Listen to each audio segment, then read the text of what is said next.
Almighty God, we pray thee, bless our land and all its people. This all we pray in the name of Jesus Christ, our Lord. Amen.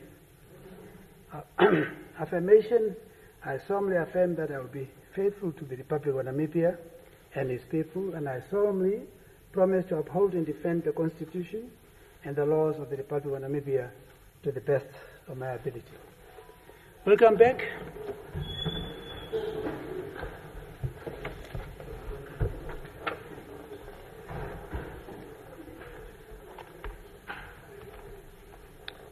Any petitions?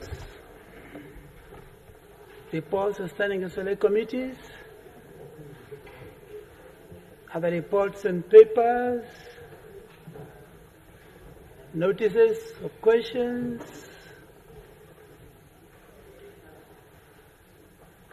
The Honorable Dianta?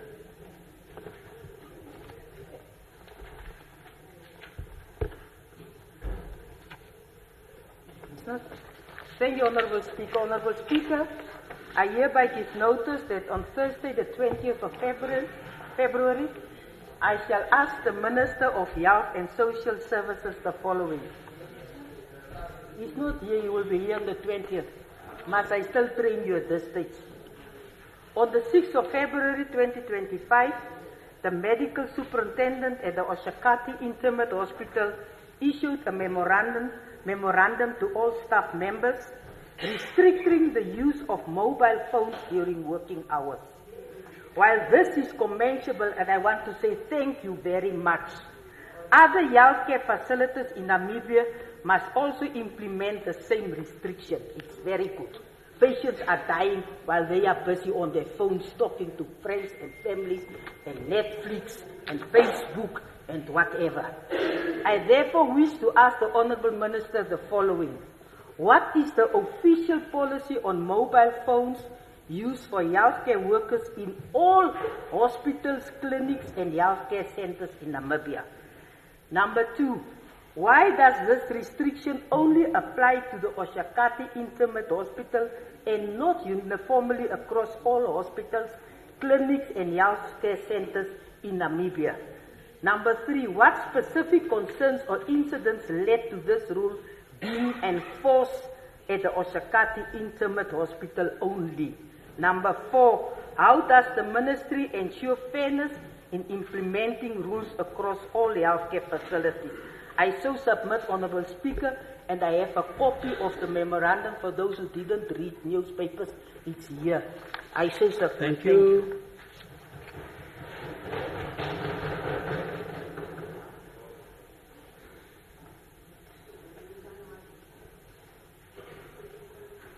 Thank you. Next, Honourable Shirare.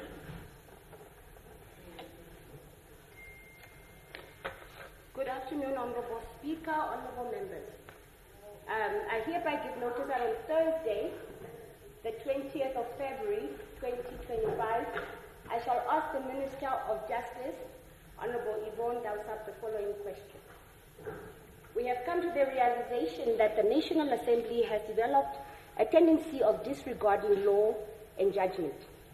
With the repeated intervention of the judiciary rectifying decisions made by this very House, with evidence in the media and court rulings, the office of the Speaker acting on directives from individuals and not performing due diligence to make informed decisions all by themselves has led to court rulings and court judgments against this very House. This reminds me of a book I once read in high school, Animal Farm by George Orwell, which criticizes the hypocrisy and corruption of pigs who had taken over the farm from their human masters. If you people have not read Animal Farm, I suggest you read Animal Farm. I think that is one of those books that has been widely read. I'm just saying. From generation to generation. I'm sure there are people in this house that have not read Animal Farm. No, I read it in school, yes. You can be sarcastic all you want, it's fine. And I still have the right to speak in this house without sarcasm from your end. After numerous attempts to have a meeting with the Speaker of this House, we are left with no choice but to seek clarity from you, Minister of Justice. With full cognizance and knowledge of what transpired on March 20 to June 2022, we are at a standstill as to what happens with the legitimately, constitutionally elected members of Parliament. A Supreme Court judgment ensured that we were sworn into Parliament to serve our full term after the nullifying and setting aside of the previously sworn members of Parliament. Ironically, my page on the National Assembly website indicates that my term started from 2020 to 2025. Everything else doesn't. We sought an audience with the Office of the Speaker, of which... Yes? Yeah, it is a... Really? Who are you to say otherwise? Please continue. Please.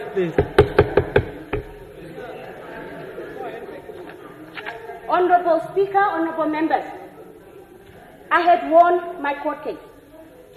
Honorable Minister of Justice, a court ruling was issued. Whatever had transpired from the 20th of March 2020 to the 6th of June 2022 was nullified. Yet, somehow, nothing of it constitutes thereof. I hereby also say, side note, as of our swearing in on the 6th of June 2022, the 6 that had vacated the seats has been since on the payroll of the Popular Democratic Movement at a salary equivalent to those members of Parliament.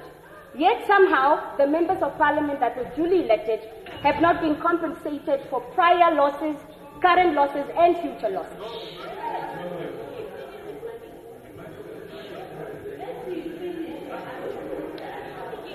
Please, honorable member, let's listen.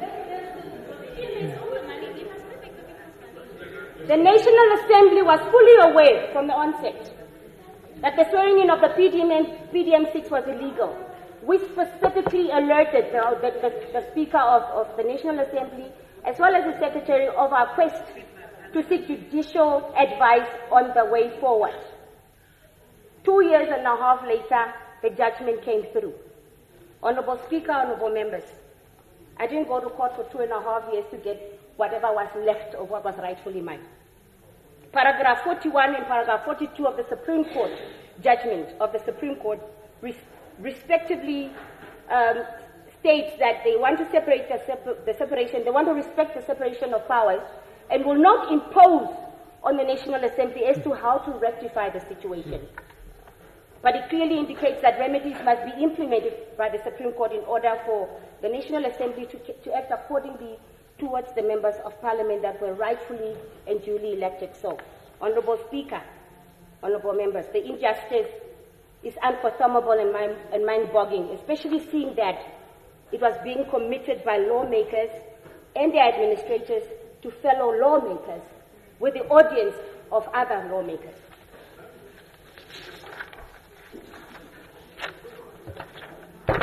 I hereby ask the following questions. No, it's not. I hereby ask the following questions. Why were the accomplices of this injustice clearly stating the ECN of Namibia, PDM of Namibia, and the National Assembly of Namibia not held accountable for what happened? All these bodies are all accountable to the government of the Republic of Namibia. At what point did the government of Namibia not see it fit to follow up and ensure that the court judgment was executed to the letter? We are documented as though we had started our term on the 20th of March 2022 and will vacate to 2025. Honorable Minister, the National Assembly has a track record of having all, if not most of their decisions reversed by the judiciary. One example is the case of the NEFF against the ECN.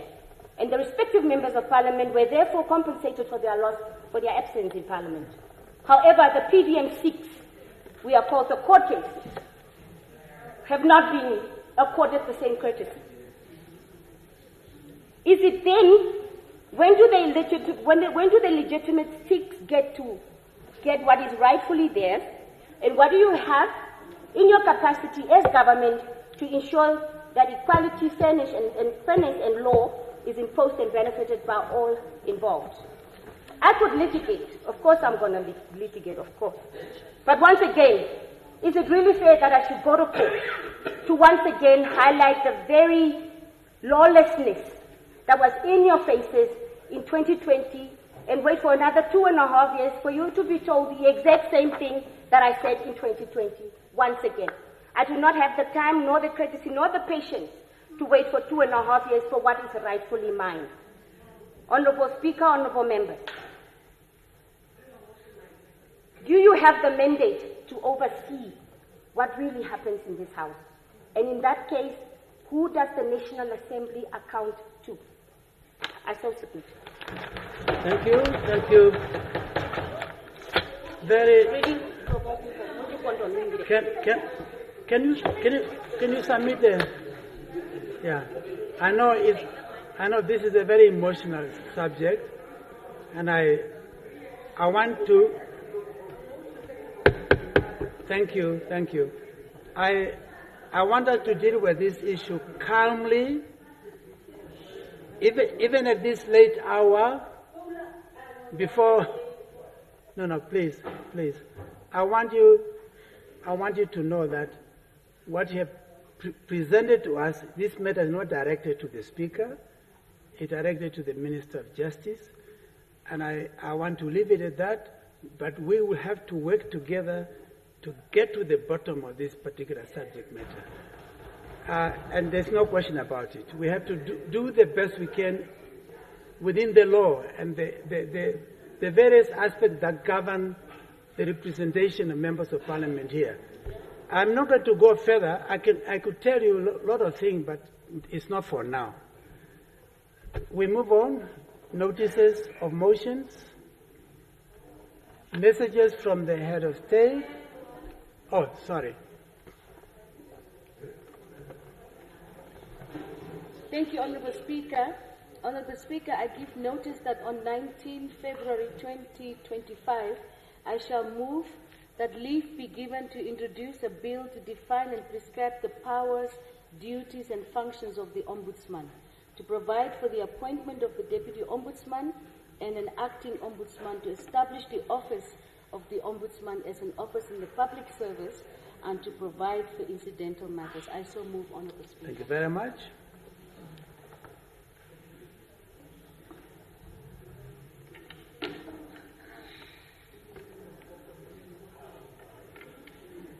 Next, Honourable Deputy Minister of Home Affairs. Honourable Speaker, I give notice. I give notice that on Tuesday, 18 February 2025, I shall move that this Assembly agree to the ratification of the draft Southern African Development Community SADC Protocol on the interstate transfer of sentenced offenders. I so move, Honourable Speaker. Thank you.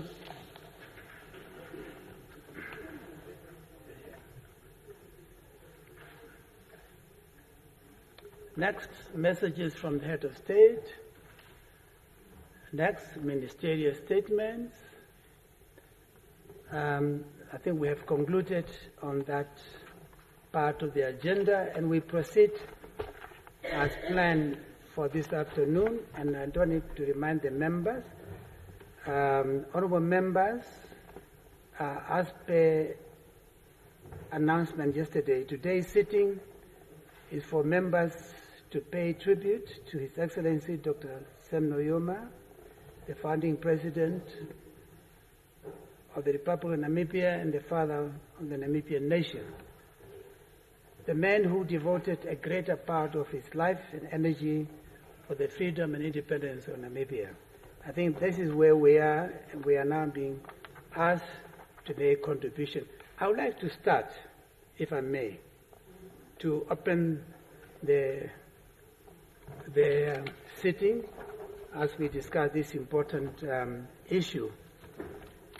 Fellow parliamentarians, we are gathered here during this period of bereavement, not to conduct our usual business of the House, but to pay special tribute to His Excellency Dr. Nujoma, the founding president and the father of the Namibian nation.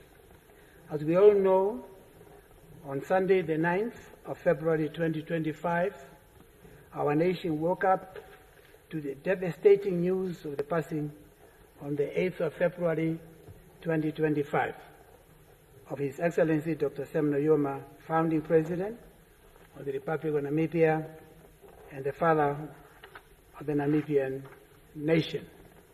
I hereby extend my own and our collective deepest heartfelt condolences and sympathy to our colleague, the Honorable Utoni Nujoma, and his dear mother, Madam Kovambo Nujoma, the two bereaved families and the entire Namibian nation on the passing of our president, the founding president. His passing is indeed a great loss to us all as a country. Fellow parliamentarians, Dr. Nujoma led the bitter and long struggle for Namibia's independence from the yoke of colonialism and the apartheid system that tore families apart and caused havoc in our country. This is still, even after over 30 years, something that we have witnessed during the course of our lives and something that has had an impact on our country. He unwaveringly stood firm during his noble cause until the final victory was achieved on the 21st of March 1990. That was the same day on which he was also sworn in as the first president of an independent Republic of Namibia. Dr. Nujoma was not only a statesman of a note, but also a beacon of hope and unity for the Namibian people. His life was dedicated to the principles of democracy, justice, and equality, and this paved the way for a significant progress and the unity within our country. His unwavering dedication, tireless work on Namibia's growth and prosperity will forever be remembered by the Namibian people, whether of today's independent Namibia or of years to come. His Excellency Nujoma will be remembered for his forthright leadership and his contribution to laying a firm foundation for our country. Some of us were blessed to have served directly under him, both during the course of the liberation struggle and after independence. While during the course of the liberation struggle and immediately after independence, he assigned me to several portfolios. And during the struggle, on one occasion, while serving as the deputy representative of SWAPO, based in Dar es Salaam in Tanzania, I accompanied him as part of the SWAPO delegation on a visit to China. I'm mentioning this because of a particular reason that I believe that visit paved the way for a firm establishment of a relationship between SWAPO as a liberation movement and the Republic of China. That historic meeting set the firm foundation upon which Namibia and China's cordial relations are enjoyed by the two countries even today. Indeed, he had a thoughtful, visionary, dedicated understanding of the requirements that we had to fulfill so as to ensure the success of any given mission undertaken. There's so much I can talk about. As a young man, I grew up walking side by side with him and being led by him and learning a great deal from him in terms of what we did during those difficult periods in our history, during the liberation struggle. But of course I have to have some discipline of containing my remarks in such a way that I do not spend too much time in telling you about the story of my life. We're here to pay tribute to him and to remember him as such. When I became a founding member as the Vice Chancellor of the University of Namibia, I and the team that worked very closely with me benefited tremendously from his keen interest in quality education. As someone who valued education, understood clearly the need to create institutions and opportunities that empower young people of an independent Namibia. Indeed, President Nujoma's interest in quality education was well known, and for that, he is also on record of having been instrumental in working closely with myself as a Vice Chancellor coming in, and the team that led the University of Namibia and its various structures of the university to ensure that we had a dedicated capacity building programs, academic programs. We honor the extraordinary deeds and legacy of this great man as we mourn his passing. A leader who gave everything for the struggle and the total emancipation of our country. The realization of his dream of a united Namibia where people live in harmony, in peace, would serve as an inspiration to the current and future generations. It is absolutely befitting to pay respect to him as Parliament, the institution from where he expounded the spirit of unity built around one Namibia, one nation.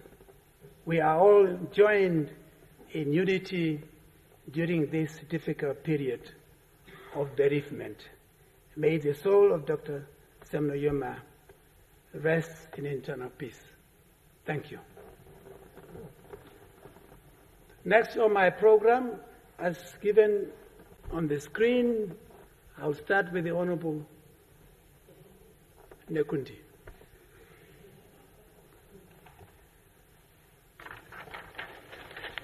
Honorable Speaker, honorable members, I rise to pay my tribute to the men I first met in the 1980s, courtesy of a barbaric South African regime pamphlets dropped from the apartheid regime choppers around Oshana, depicting the commander-in-chief of Plan as some sort of an animal. However, despite such, it just draws us closer to love and admire Comrade Nujoma more and more. We have many great stories on the reflection of this great son of the soil, the Pan-Africanist and a global icon of greatness.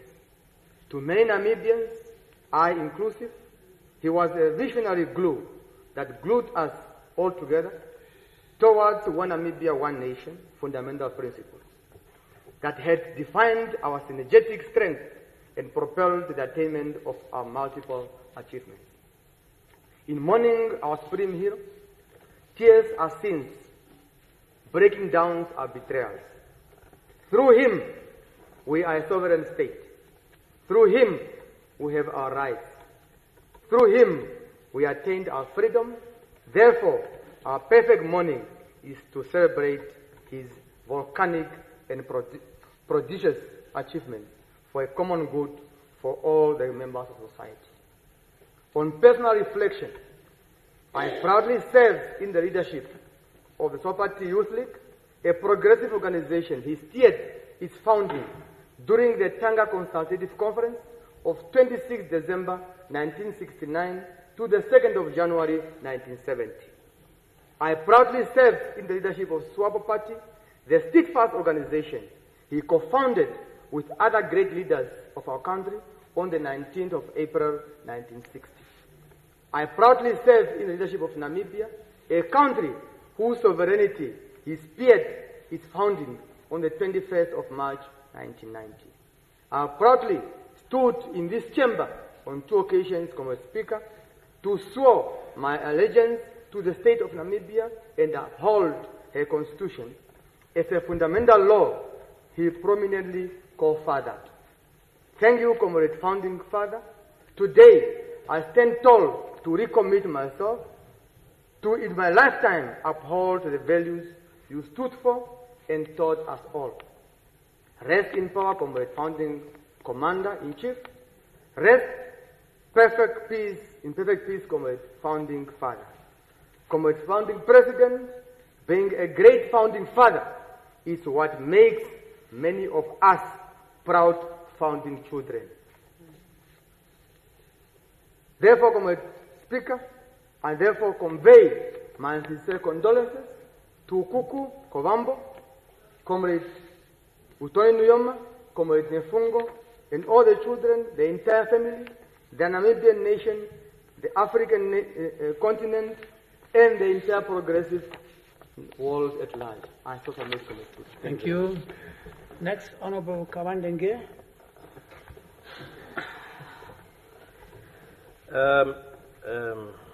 Good afternoon, Honorable Speaker. Let me start off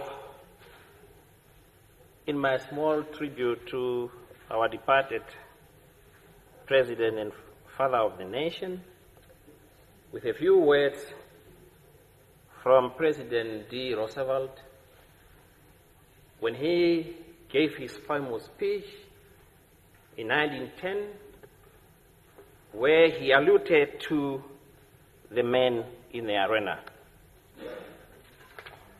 President Roosevelt said, "It is not the men, or it is not the critic who counts, but it's the man that is actually in the arena that counts. The man who's in the arena, who's actually, or whose face is marked by sweat and dust. A man who always fall again, but equally also stood up or rise up and rise up. And I believe that is amply describing our founding father and late president. Because, Honorable Speaker, I'm of the opinion that during the dark days of apartheid, there were tribulations, there were ups and downs outside the country, inside the country, where perhaps at times there was a time when the founding father will sit alone in his own corner and think whether what he is busy with will eventually result or bring any results. The ups and downs. But as President Roosevelt said, he kept himself in the arena, falling down, up and up and up again. And that, I think, amply describes our late president. But equally also, Honorable Speaker, I must perhaps also copy from the words of Chinua Achebe, the Nigerian thinker, who wrote in the early days of Nigerian independence, and he said that we all have been in the rain together only until yesterday. But when our masters left, we barricaded ourselves, and that from within we ought to pursue everybody, that all argument must cease, and that all people speak with one voice. Why? This, I think, perhaps, should have been the way that our founding president, perhaps when he came from abroad and he saw former enemies on the table, that he perhaps should have said that all argument must cease and that all people speak with one voice. But he did not do that. He embraced a policy of national reconciliation. He actually brought in people in his cabinet as deputy minister that they were fighting one another at that time. And I think, in retrospective, that is something that one has to appreciate from the founding father of this country. That he came back not a bitter man. He came back in the same mold as the Nelson Mandelas of our world, where he said, what is done. We must build a country. And we cannot build a country while we are bitter with one another, while we are looking for paying back with one another. Honorable Speaker, it is unfortunate that leaders are not appreciated by their contemporaries and by their generations. Leaders are most of the time appreciated by future subsequent generations once they are no more there. That's when we start understanding what they meant, what they wanted, what their vision was. And I think, to some extent as well, we did not understand at the time what Sam Nujoma stood for and fought for, because we were at that time being bombarded by propaganda from the apartheid South African regime to demonize him and say he is this or this or this. But I think, in the mold of the Kwame Nkrumahs of this world, in the mold of the Julius Nyereres, in the mold of the Thomas Sankaras of this world, the Mbandu Stephen Bigos and others, our founding president equally was misunderstood at the time by his own contemporaries. But I believe that future generations will remember and celebrate his legacy. They will make films about him. They will make documentaries about him and his contribution to Mother Namibia. Honorable Speaker, legends are not perfect. As we are seated here in this house, we are all not perfect. There was only one person that was perfect in all aspects of his life, and what was the son of the man that came to this world. Yes, perhaps during the liberation struggle, he might have made some mistakes. As a human being, we all are prone to make mistakes. But I think his contribution far outweighed the mistakes that he made at the time, if we have to go back into history.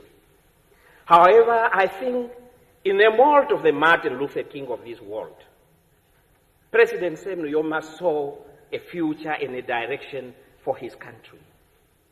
At the time when he could have gone himself to study and become a doctor or a professor, he foresaw the need to stay behind and keep the fight and allow the younger people to go and study. Because he knew, as Martin Luther King said, that I have been up to the mountain top and I have seen the promised land. I might not get there with you, but I promise you as a people that we will get to the promised land. And I think those words are the words that he uttered at the dawn of our independence, that Namibia will be free, irrespective of whether we want it or not. But once it is free, he also perhaps intoned the words of Martin Luther King to say that I wish and dream that my kids will not be judged by the color of their skin, but by the content of their character.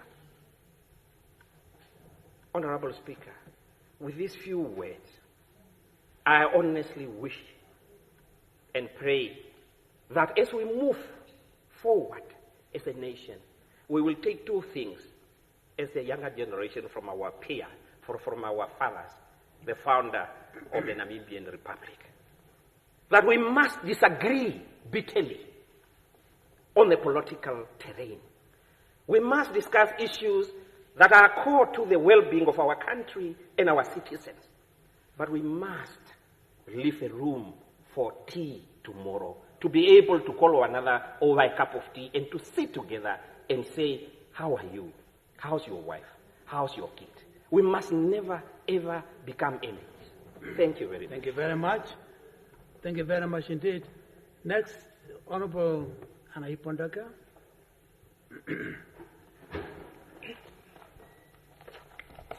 Thank you very much, Honorable Speaker. I stand in humility, in remembrance of our departed founding president and the father of the Namibian nation, not only on my own behalf, but also on behalf of the Ministry of Education, Arts and Culture and its staff, entire staff component. His Excellency Dr. Sam Nujoma left a legacy of vision, a legacy of hope amongst challenges, a legacy of nation building.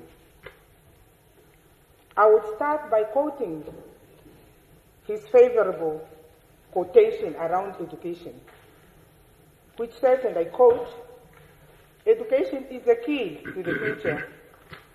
It is through education that we shall build our country and secure the dignity of our people," end of quote. These words, spoken countless times by Dr. Sam Shafishuna Nujoma, were not just rhetoric, they were the foundation of his vision for Namibia. To him, education was not merely about classrooms and textbooks. It was a path to liberation, a bridge to dignity, and a promise of opportunity for every Namibian child. In tribute to the late Dr. Sam Nujoma, Honorable Speaker, the founding president of Namibia, we remember a leader whose unwavering commitment to the independence and development of this nation has left an indelible mark in the hearts of all of us. He dedicated his life to the struggle for freedom, tireless advocating for the rights and dignity of the Namibian people. His vision for a united and prosperous Namibia was not just a dream, but a call to action that inspired generations, including us. Dr. Nujoma's contribution extended beyond politics. He was a champion for education and health, believing that the future of Namibia lay in the hands of its youth.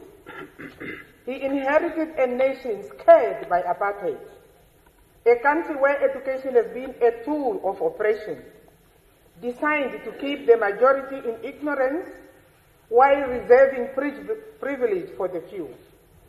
But he refused. He refused to let history define the future. From the very first day of independence in 1990, he set out to transform education into a force for equality and progress. Before independence, schools in townships and rural areas were neglected, resources were scarce, and curricula were designed to limit opportunities rather than create them. Dr. Sam Nujoma knew that a nation cannot be built on the remnants of oppression. The Namibian government moved swiftly under his leadership to dismantle the apartheid-era policies, making primary education free and compulsory for every Namibian child. Prior to independence, ladies and gentlemen, Namibia's curriculum had been designed to serve colonial interests and not to empower its own people. History books glorified the oppressors. The science and mathematics were neglected in favor of subjects that funneled what we call today previously, underquote, previously disadvantaged into tedious labor. Dr. Nujoma envisaged a different Namibia, one where history taught truthfully, where every child dreamed beyond imposed limitations. The Namibian government restructured the entire education system, introducing a curriculum that reflected the Namibian identity, diversity, culture, and history. He was particularly passionate about science and technical fields, recognizing that Namibia's future lay in self-reliance and innovation. Schools specializing in mathematics, science, and vocational training were established, creating opportunities for students to become engineers, doctors, scientists, and not just workers. His dream was clear: a Namibia where knowledge was power, and power belonged to the people. A strong education system requires well-trained teachers. But in 1990, many Namibian teachers lacked formal training, a direct result of years of systemic neglect. Dr. Nujoma understood that investing in teachers meant investing in generations to come. His administration launched an ambitious teacher training program, ensuring that educators were equipped with modern teaching methods. The Basic Educating Teachers Diploma BETD program became the gold standard, improving the quality of instruction in classroom across the country. Maybe it's high time that we go back to it.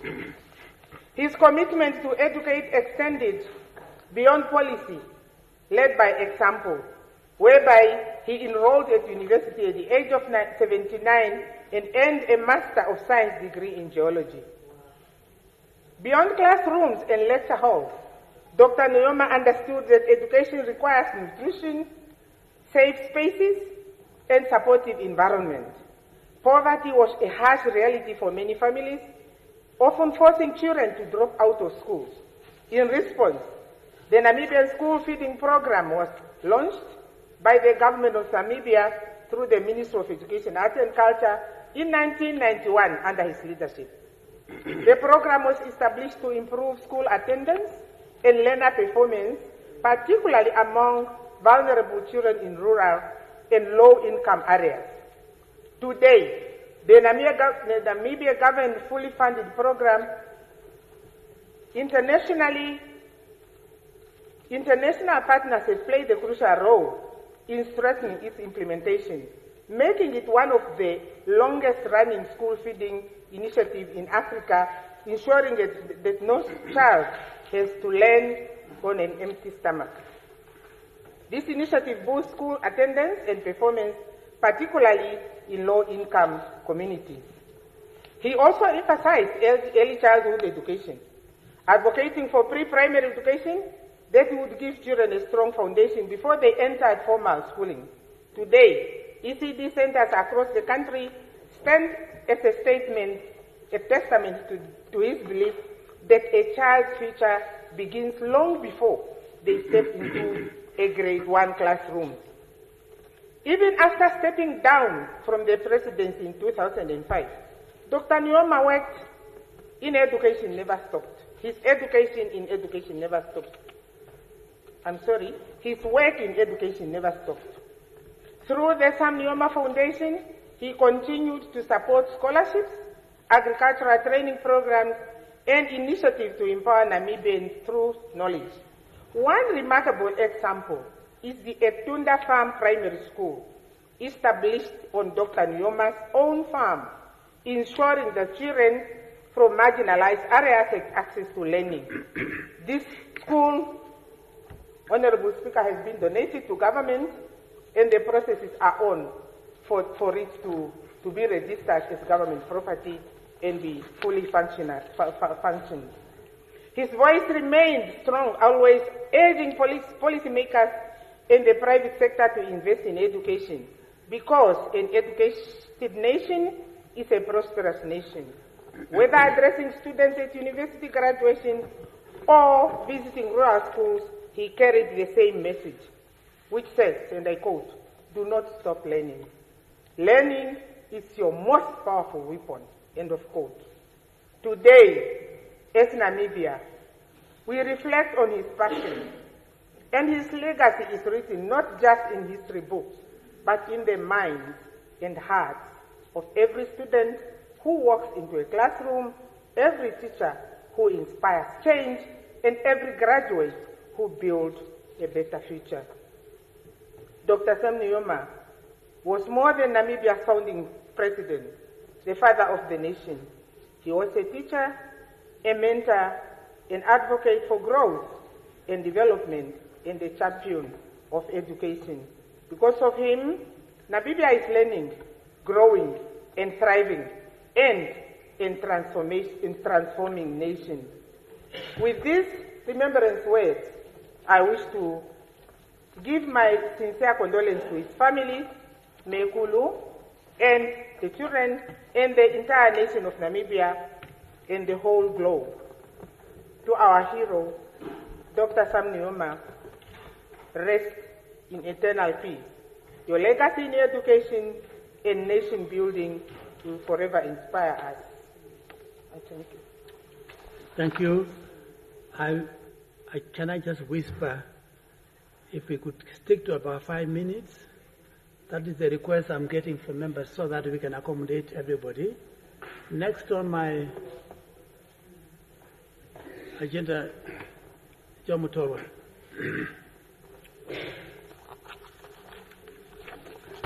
The Honorable Professor Peter Kachavivi, Speaker of the National Assembly. The Honorable Lloyd Kasingo, Deputy Speaker of the National Assembly. Leaders of political parties represented in the National Assembly, but also those that are outside the National Assembly, honorable colleagues, members of the National Assembly.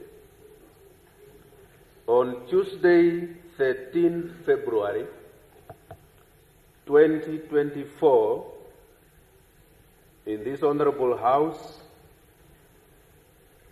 you, Honorable Professor Peter Kachavivi, the Speaker of the National Assembly, granted me the opportunity to deliver a statement, a tribute in honor and in respect to the late Dr. Hage Gottfried Geingob, the Republic of Namibia's third democratically elected president. On Saturday, 8 February 2025, Namibia came, figuratively speaking, to a complete standstill. That is the day and time when our beloved, respected and revered founding president, father of the Namibian nation and leader of the Namibian revolution, His Excellency Dr. Sam Nujoma, departed from this earthly world. Today, Wednesday, 12 February 2025, I'm rising from my National Assembly seat to deliver a tribute that is a statement that is intended to show respect and admiration to Namibia's departed hero, founding President Dr. Sam Shafishuna Nujoma. Greatness of any human being is not necessarily appreciated or valued by only looking at what the particular human being says about himself or herself. Nor is greatness appreciated, admired, measured, or valued by what any individual does or gives to people who are only so dear and near to her or to him. That is, family members, relatives, or close friends. But greatness, Honorable Speaker, is largely determined, appreciated, measured, and remembered or valued by what other ordinary people say, what other ordinary people appreciate, and what other ordinary people value about another person.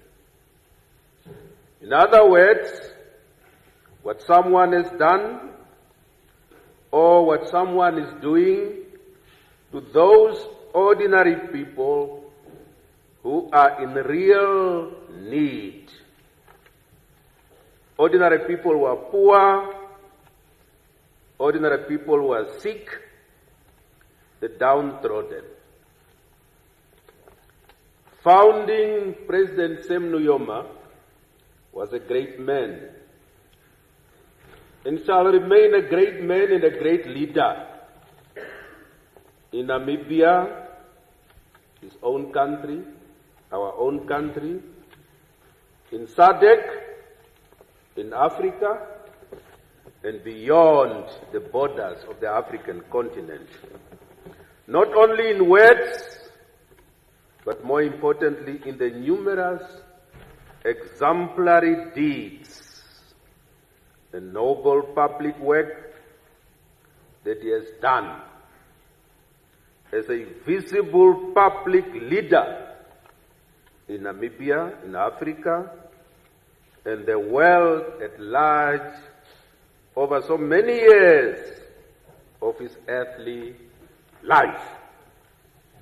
Let me at this stage, Honorable Speaker, quote a passage from his autobiography entitled "Where Others Wavered: My Life in SWAPO and My Participation in the Liberation Struggle of Namibia." And I quote, "This book is dedicated to the gallant sons and gallant daughters, heroes and heroines under the leadership of the vanguard SWAPO, and to those who struggled and sacrificed their precious lives for the total liberation of Namibia."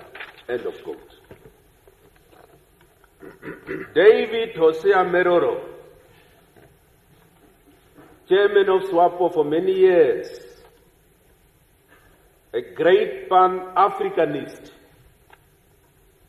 and one of the many distinguished leaders and heroes of the protracted Namibian liberation struggle, writing the foreword of Namibia's founding president's quoted biography, "Where Others Wavered," amongst others stated the following, and I quote, "Over the last few decades, I have had the honor and privilege to know and work with Sam Nujoma, the man, the leader of the National Liberation Movement, SWAPO, and the first president of the Independent Republic of Namibia. Sam Nujoma dedicated his whole adult life to the achievement of Namibia's liberation from apartheid and colonial domination. He did not rest until Namibia's independence and sovereignty were celebrated on the 21st of March, 1990. End of quote. We all know that after 21st of March 1990, founding President, His Excellency Dr. Sam Nujoma, did not rest, but continued as the President of the Republic of Namibia, following the elections in 1989, 1994, and 1999, when he was elected as the President of the Republic of Namibia. We must therefore, as a nation, be forever grateful that we had, as a nation, President Nujoma as our leader and torch bearer of the Namibian state from the 21st March 1990 until 21st March 2005, whereafter, as we all know, His Excellency Dr. Hifikepunye Pohamba was democratically elected as Namibia's second president, and he served from 21st March 2005 to 21st March 2015.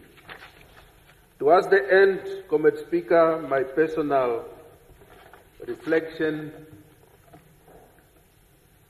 I was appointed and indeed served in His Excellency Dr. Sam Nujoma's administration of government in the following portfolios: Regional Commissioner for Kavango, Mega and Tsumkwe areas from the 1st of August 1990, May 1992. In this connection, let me just say one sentence, how that appointment was received. And I'm glad that my brother and colleague and comrade and friend, the Honorable Tekero Twea, is here. We were at Maria Mwengere Secondary School. I was the principal, I was the deputy. Almost 1 hour before closure of the school, 1 o'clock, somebody came from the SWAPO office in Rundu, and that person brought a letter. That was on the 31st of July, 1990. And that letter required me to go to the SWAPO office in Rundu. And we went with Twea. And that letter was saying that as from tomorrow, the 1st of August, 1990, you are no more principal, but you are now the regional commissioners. And for further information, you contact the permanent secretary in the Ministry of Local Government and Housing.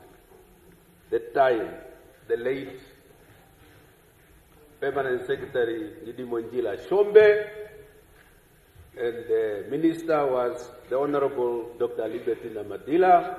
Jerry Ekanjo was the deputy.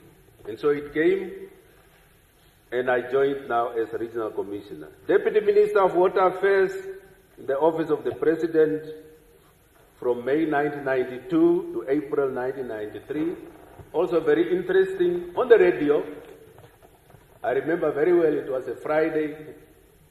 I was driving from Windhoek to Rundu. 1 o'clock news. The regional commissioner of Kavango, Omega and Tsumkwe areas is appointed as Deputy Minister of Water Affairs in the office of the President and should report in Windhoek on Monday. So it was. Of course, without wasting time, Deputy Minister of Youth and Sport for 1 year, 1993, July 1994, my minister was the Honorable Pendukeni Vulaitana, then Deputy Minister of Fisheries and Marine Resources, July 1994 to the 21st March 1995. Now the appointment as minister, I must say something. On the 21st of March 1995, new cabinet, President Nujoma called me to the State House. He said, Comrade, as the minister, I said, we have a lot of duties to do with education. Now I've observed you for a couple of years now as a regional commissioner, deputy ministers, but I'm sending you now back to your schools. And there are 2 strong ladies that you are going to work with. Don't worry. Honorable Clara Boitile was the deputy, and Loy Nikatoma, the permanent secretary. I served in that portfolio from 21st March 1995, 21st March 2000. And then, with the next reshuffling of cabinet, in 2000, I was kept in education, but then Minister of Basic Education, Sports and Culture were added up to 2005. I'm raising this to say the Honorable His Excellency Dr. Sam Nujoma is a man of his word. And once he has identified that you can do something, the level of trust is very high.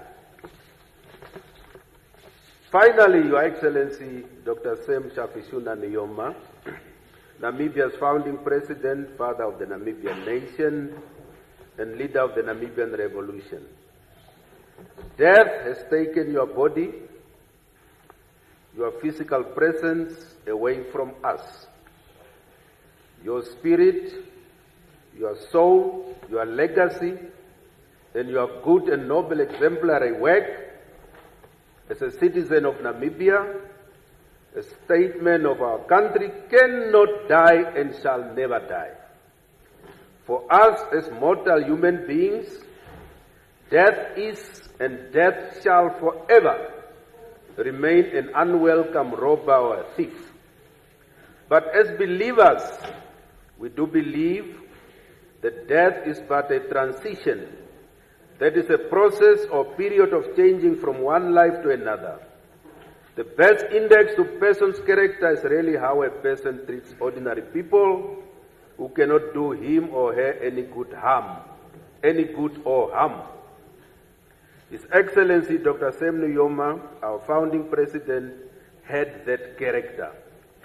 He has taken that humane character with him to eternity, but he has also left his good exemplary character and good deeds with us, who are still living today. Let us therefore emulate and follow his good character, the good deeds that he did, his personality, his hard work, his honesty, discipline, time management, decisiveness, and steadfastness, as we continue with the task of building and developing our country, Namibia, to greater heights. May the gentle and humane soul of Namibia's founding president, His Excellency, and eternal peace. I sincerely thank you, Honorable Speaker, and honorable members of the National Assembly. Thank you. Thank you. I have got few announcements to make, given the fact that this is the time we normally go for a health break. And I'm going to put it to you whether we should do so and come back so we can continue. Is that in order? Thank you. Secondly,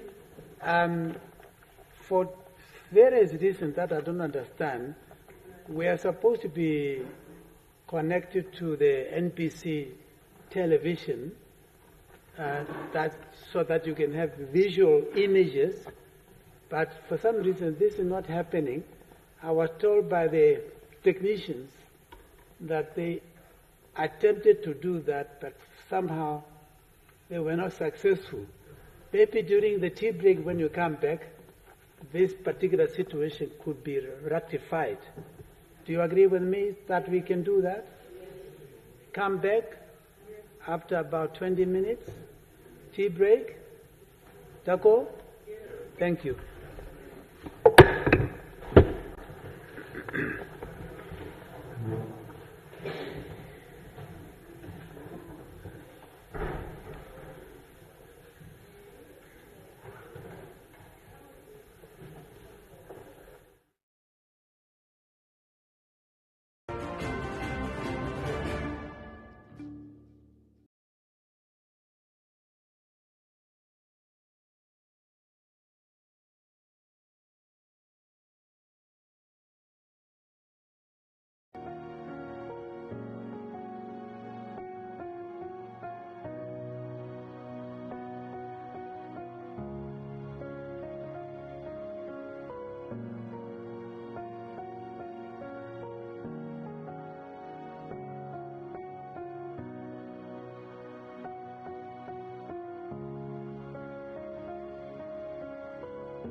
Every child must attend the school in the country, because education is the key to knowledge. This is the key to power.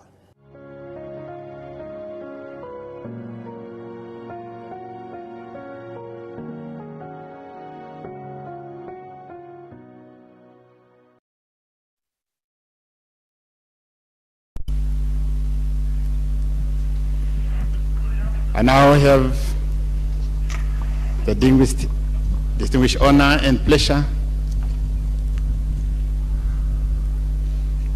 to call upon the Chief Justice to come forward, who would in turn invite the President for the inauguration.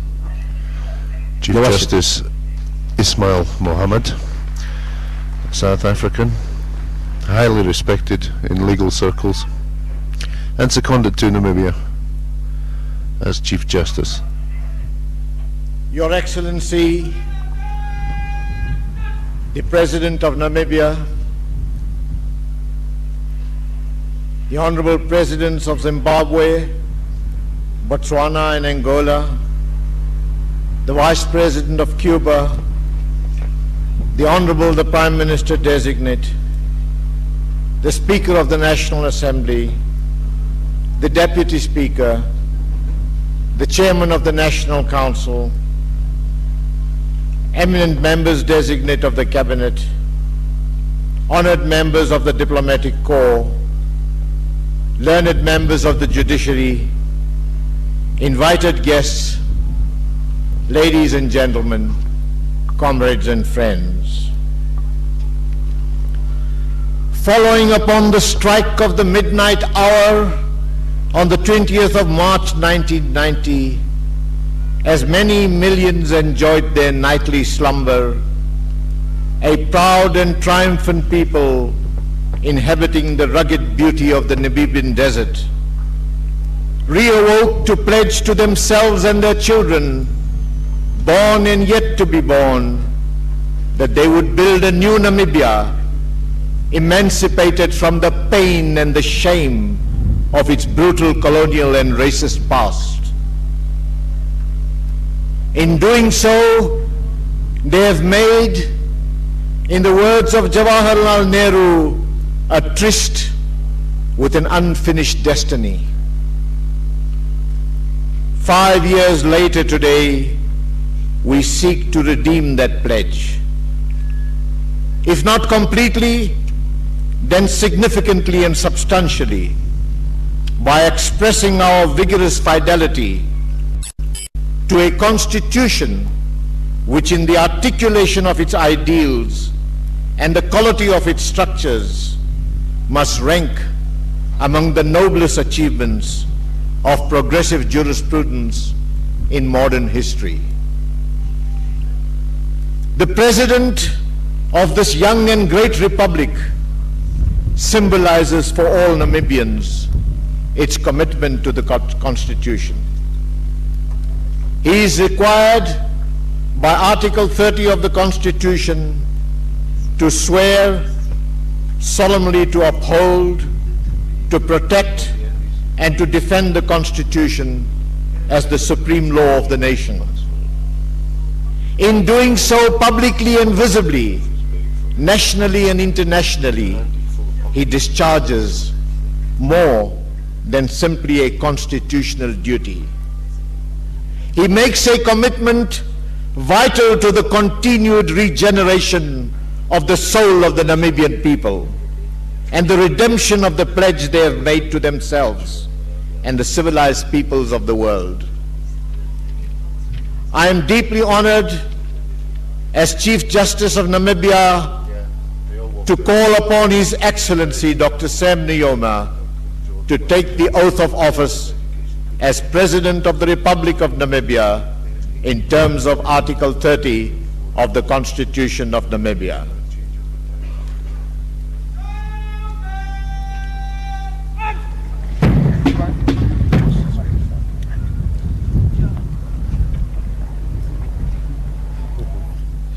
Your Excellency, will you please kindly repeat after me the words of the oath in the Constitution. I, Sam Nujoma, I, Sam Nujoma, do hereby swear that I will strive to the best of my ability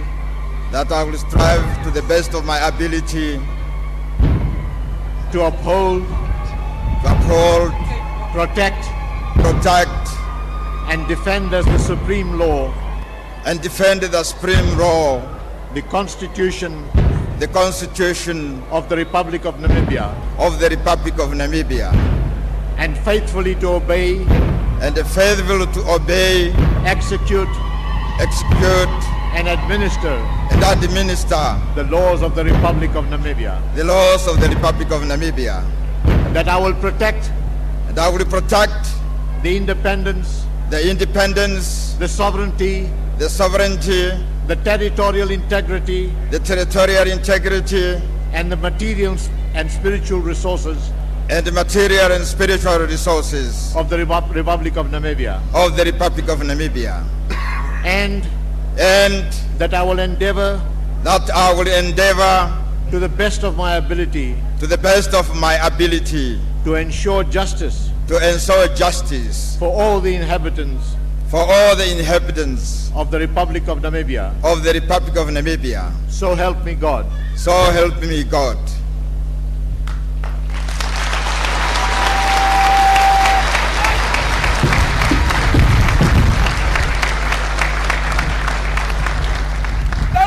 The inauguration of President Sam Nujoma by Chief Justice Ismail Mohammed.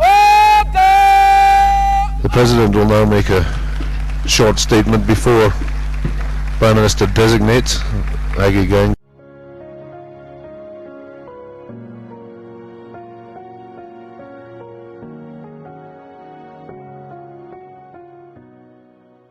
My dear wife, my dear children, my dear comrades, it is an honor for us to have this opportunity to meet. But an opportunity should always be for the future generation. We should not talk for our own interest. My interest, first and foremost, is the unity of SADC, Southern Africa Development Corporation, to become part of the African Union with the headquarters in Addis Ababa. This was formed by great leaders. Now, here in Namibia, we must play a role, very simple one, and that is God has given us this land.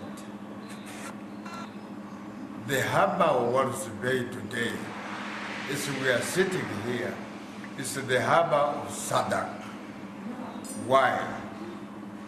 Because all the shipping line normally travel from the United States of America, Canada, and the whole of Europe.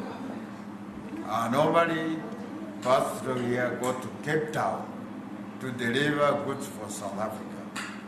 But as we are talking here, oil that makes the ship to move become expensive. The harbor of Walvis Bay is today the harbor of SADC and Africa as a whole. Now, it is therefore our duty and responsibility to make sure that every Namibia child attend the kindergarten, primary school, secondary school, and at the university level, in order for us to build a stronger nation.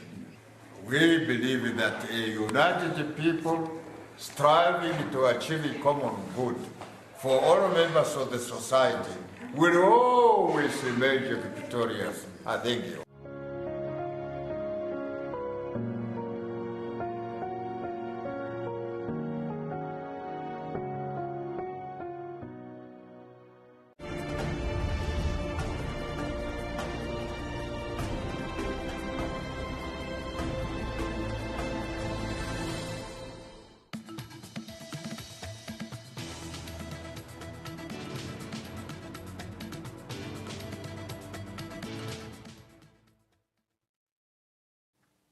Good afternoon. I'm Reinhilde Ausiku with the news highlights here on NBC. Thank you for joining us. Indonesia has expressed solidarity with Namibia following the death of founding president Dr. Sam Shafishuna Nujoma.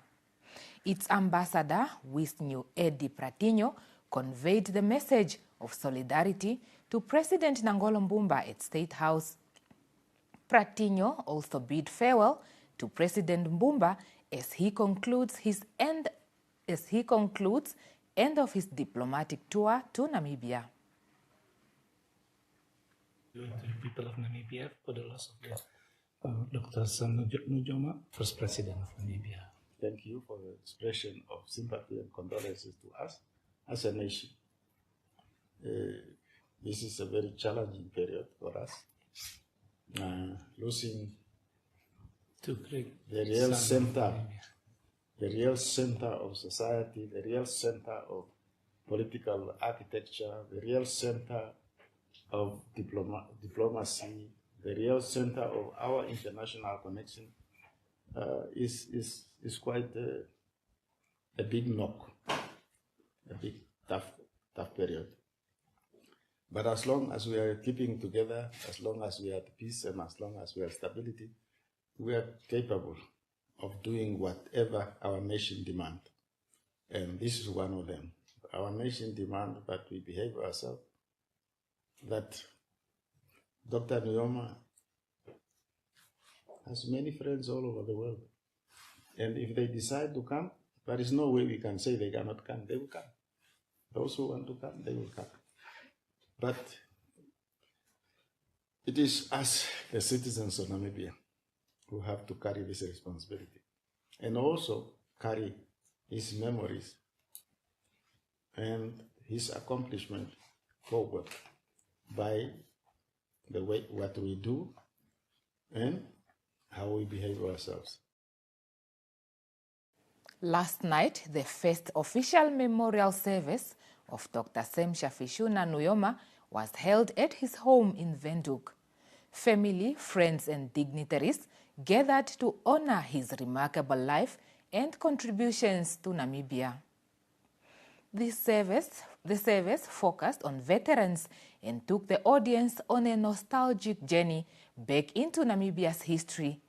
Professor Peter Kashavivi, Speaker of the National Assembly, described Nujoma as a beacon of hope and a key figure in the fight for independence. He also highlighted Nujoma's commitment to education and extended condolences on behalf of the National Assembly and his family.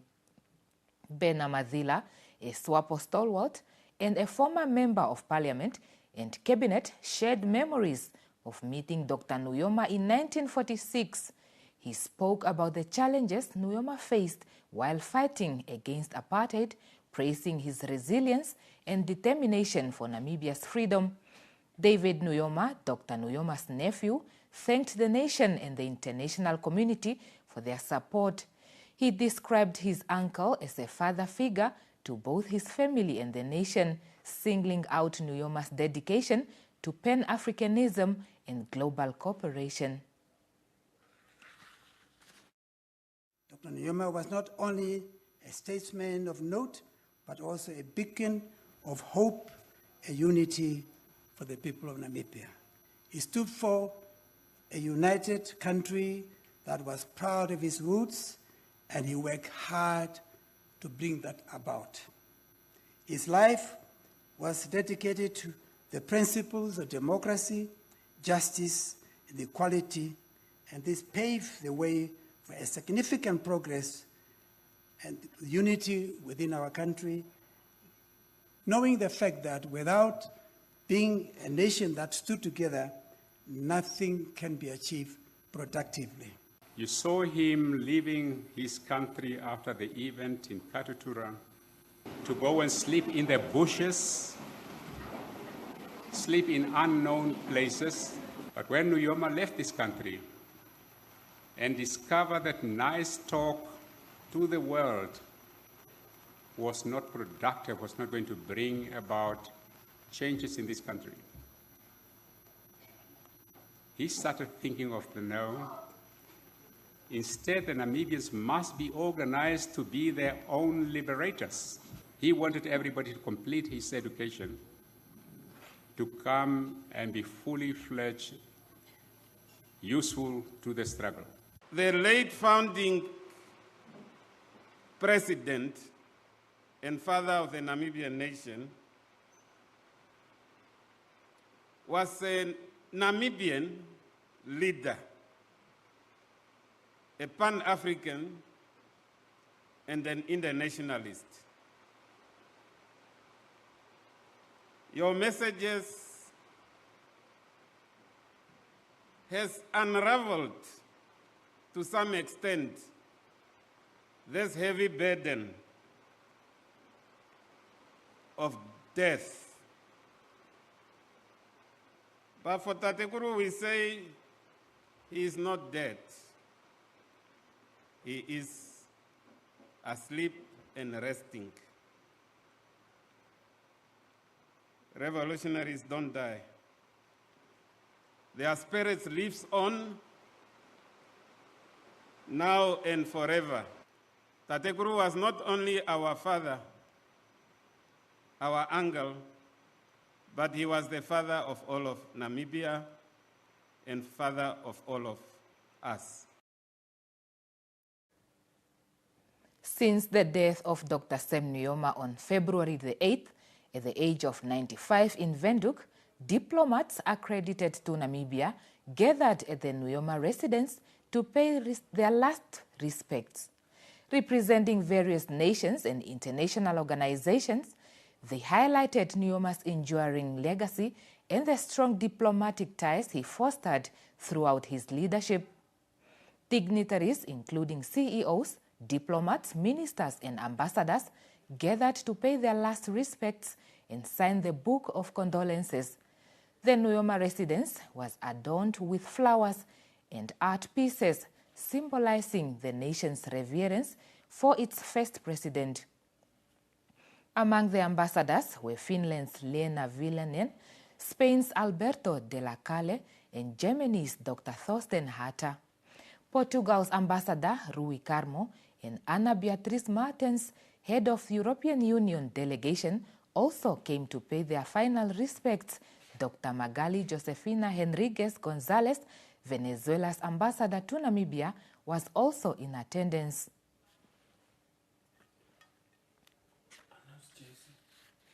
And now we cross over to the Government Information Center for Cabinet briefing.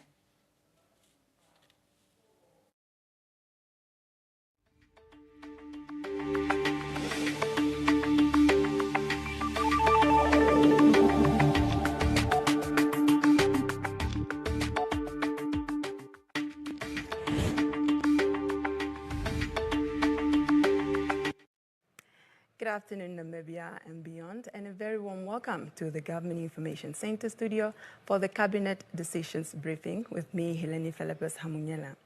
For this afternoon, I'm delighted to introduce to you the Minister of ICT and Spokesperson of Government, Honorable Emma Theophilus, to brief the Namibian nation on the decisions made at the first decision-making meeting held on the 11th of February 2025.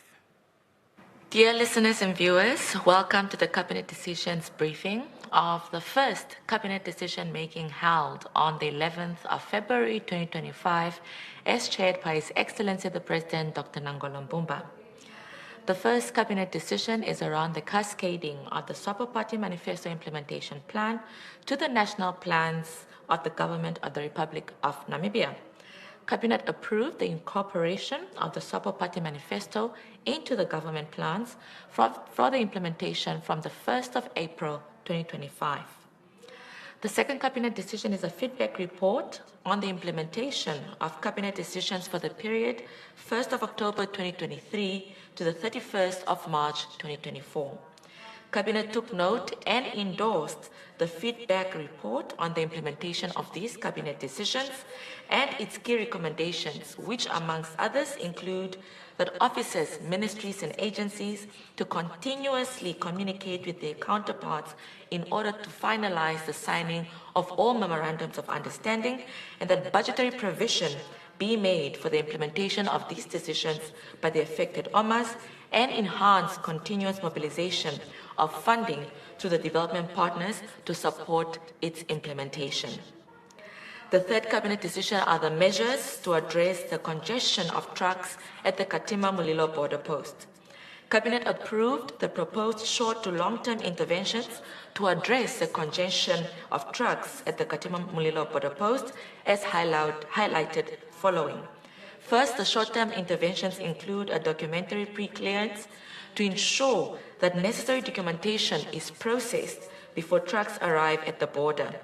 The introduction of clearing agent rules gazetted under the Customs and Excise Act, Act number 20 of 1998, which establishes the Association of Truck Drivers for Namibia to serve as a forum for public-private partnership and sector dialogues between various border agencies and truck drivers to ensure that issues affecting the truck drivers, as well as to ensure that issues affecting the effective clearance of goods are discussed and addressed timeously. The 24-hour operation of the weighbridge to coincide with the 24-hour operations of the Katima Mulilo Wenela border post as from the 1st of April 2025, and diplomatic engagement with Zambia to remove processing restrictions. The long-term interventions include the conduct of a joint time release study to identify bottlenecks that have led to the congestion of these trucks at the border post, implementation of an interagency standard operation framework on coordinated border management in Namibia, and introduction of a one-stop border post between Namibia and Zambia, development of a truck port facility, and relocation of Katima Mulilo Way Bridge to prevent trucks from clogging the main town areas of Katima Mulilo and ensure all way checks are conducted near the border. The fourth decision is accession by Namibia to the International Convention on Facilitation of International Maritime Traffic of 1965. Cabinet approves Namibia's accession to the International Convention on Facilitation of International Maritime Traffic of 1965 as amended, with reservation of 3.16.13 and 3.16.14 of the 1965 Convention respectively, as advised by the Attorney General. And Cabinet also authorized the Minister of International Relations and Cooperation to sign and submit Namibia's instrument of accession to the International Maritime Organization. The FAO Convention aims to streamline supply chains. Hence, it is pivotal for Namibia as a country striving to develop its own logistics hub. And according to FAO, will significantly contribute to the second Harambee Prosperity Plan, which is under implementation, and its goal around strengthening Namibia's position as a transport and logistics hub on the liner shipping connectivity, logistics and performance, as well as the ease of doing business rankings. The fifth cabinet decision is the Digital Rehabilitation Project with the United Nations Interregional Crime and Justice Research Institute. Cabinet authorized the Ministry of Home Affairs, Immigration and Safety and Security's Department of Namibian National Corrections Service to partake in this United Nations Interregional Crime and Justice Research Institute project on the digital rehabilitation with the assistance of the government of Japan. Namibia's involvement in the project will increase its participation and responsiveness, address ultimately the equipping of participants to be more effective to address risk factors of recidivism. Furthermore, various correctional officers will benefit from the training that will be provided under this project. The next cabinet decision is a proposed mutual exemption of visa requirements between the government of the Republic of Namibia and the government of the People's Republic of China for holders of diplomatic and official service passports. Cabinet authorized the Ministry of Home Affairs, Immigration and Safety and Security to enter into a mutual exemption from visa requirements between the People's Republic of China and the Republic of Namibia for holders of diplomatic and official service passports. The second last cabinet decision is a report of the 79th session of the UNGA, the United Nations General Assembly, held in New York, United States of America from the 20th to the 30th of September 2024. Cabinet took note of the report and directed the following officers, ministries, or agencies to take action in their areas of responsibility: the Ministries of Information and Communication Technology, Sports, Youth and National Service, Environment, Forestry and Tourism, International Relations and Cooperation, and the National Planning Commission. Cabinet also approved the hosting of national dialogues and forums to raise awareness and mobilize support for the implementation of the Pact of the Future and its goals. In this regard, the National Planning Commission should consider developing a monitoring and evaluation mechanisms to track the progress of the Pact implementation and make data-driven adjustments to policies and programs in government. Cabinet also endorsed the revision of the Antimicrobial Resistance AMR Action Plan and update the 2017 National AMR Action Plan to align with the current global standards and effectively address emerging AMR challenges and establish dedicated national and regional budgets for AMR activities, providing resources for essential surveillance, research, and training initiatives to address AMR, and that the Ministry of Health and Social Services to coordinate the initiative in consultation with the relevant stakeholders. The next Cabinet decision is the 25th anniversary of the United Nations Security Council Resolution 1325 on Women, Peace and Security. Cabinet directed the Minister of Gender, Equality, Poverty Eradication and Social Welfare to initiate the review of Namibia's first-generation National Action Plan of Women, Peace and Security, with the full participation of all stakeholders, and ensure that the second-generation National Action Plan call for increased gender integration, equality and gender-responsive approaches, including intersectional aspects of the Women, Peace and Security Regional and South-to-South Cooperation Agenda. Cabinet directed all relevant stakeholders, which are the Ministry of Defense and Veterans Affairs, Gender Equality, Poverty Eradication and Social Welfare, International Relations and Cooperation, Home Affairs, Immigration and Safety and Security, and the Education, Arts and Culture around the heritage and commemoration, and the Ministry of Information and Communication Technology to prioritize the development of the second-generation National Action Plan on Women, Peace and Security as a matter of urgency. Cabinet further directed all OMAs to include commitments to the Women, Peace and Security agenda in their statements and engagements and all high-level engagements.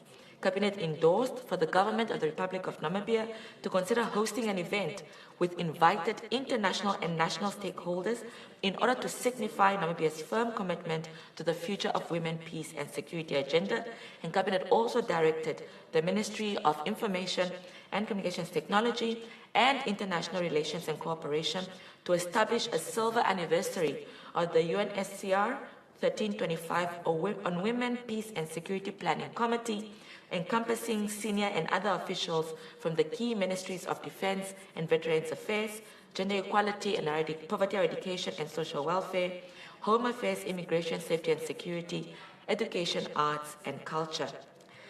The final Cabinet decision is the report on the 15th session of the Assembly of the International Renewable Energy Agency, held between the 11th to the 13th of January 2025 in Dubai in the United Arab Emirates. Cabinet took note of the International Renewable Energy Agency, IRENA's annual assembly report and endorsed Namibia's selection as Vice President of IRENA for 2025, representing the Africa Group or region, and Namibia taking up the Vice Presidency role offers a unique platform to influence global energy policies and spearhead initiatives that drive sustainable development on the international scale. This concludes the Cabinet briefing of the first decision-making Cabinet held this year of 2025 on Tuesday, the 11th of February 2025, as chaired by His Excellency the President, Dr. Nangolo Mpumba. Thank you very much for your kind attention. Thank you, Honourable Minister, for the Cabinet decisions update. It is indeed very highly appreciated. Well, Namibia, that concludes today's Cabinet Decisions briefing. Thank you so much for watching. From myself, Hileni Felepe-Samunyela, and the GIC production crew. Until next time, take care.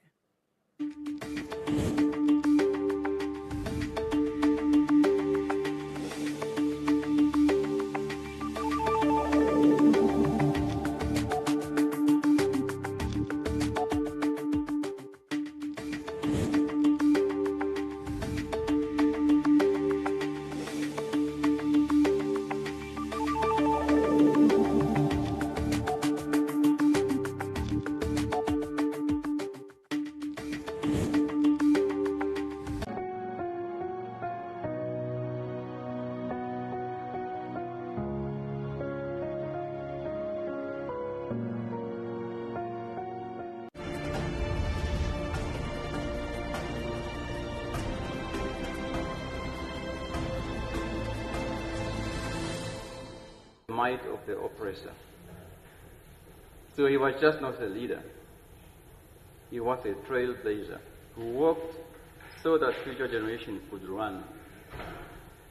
And today, there are many of us who are running because of Sam Nuyoma's foresightedness and because of his steadfast belief in the abilities of young people. Me, myself, I have personally benefited from his forethought when he appointed me as Deputy Governor of the Bank of Namibia at a relatively young age of 34, and thereafter Governor in 1997 at the age of 38. On the 1st of March 1990, our nation stood free at last. And that is thanks to his sacrifice and that of countless brave men and women who fought alongside him. As our first president, he laid the foundation of a democratic Namibia, ensuring peace, stability, and unity. Under his stewardship, we built institutions, we strengthened our economy, and cemented our place among the nations of the world. And today, as we mourn his passing, let us also celebrate his legacy. A legacy of determination, a legacy of unity, and a legacy of patriotism. The best way to honor our founding father is to carry forward his dream of a strong, prosperous, and united Namibia. It is now for us to uphold the values he stood for. It is for us to guard the freedom he fought for. And let us never take for granted the nation he helped to build. The father of the nation may be gone, but may his spirit live on in every Namibian who believes in justice, in every young person who dreams of a better future, and in every heart that beats for this great nation, Namibia. Rest in power, comrade leader. Rest in power, father of our nation. Thank you, Honorable Speaker. Thank you very much, and thank you very much for being precisely within the time of not more than 5 minutes. The Honorable Dr. Albert Kawana. Thank you very much, Honorable Speaker. Honorable Speaker, with regard to message of condolences, I don't know even where to start. Because some of us, as you know, we found you, our leaders in exile, the group of the 60s. We joined you, our group of the 70s. We call ourselves in Ampundwe group, where from 21st March we will have a mother as a president of this beautiful country who belongs to our group. Yeah. And therefore, I can only say maybe condolences to the Namibian nation. SWAPO was our father and mother.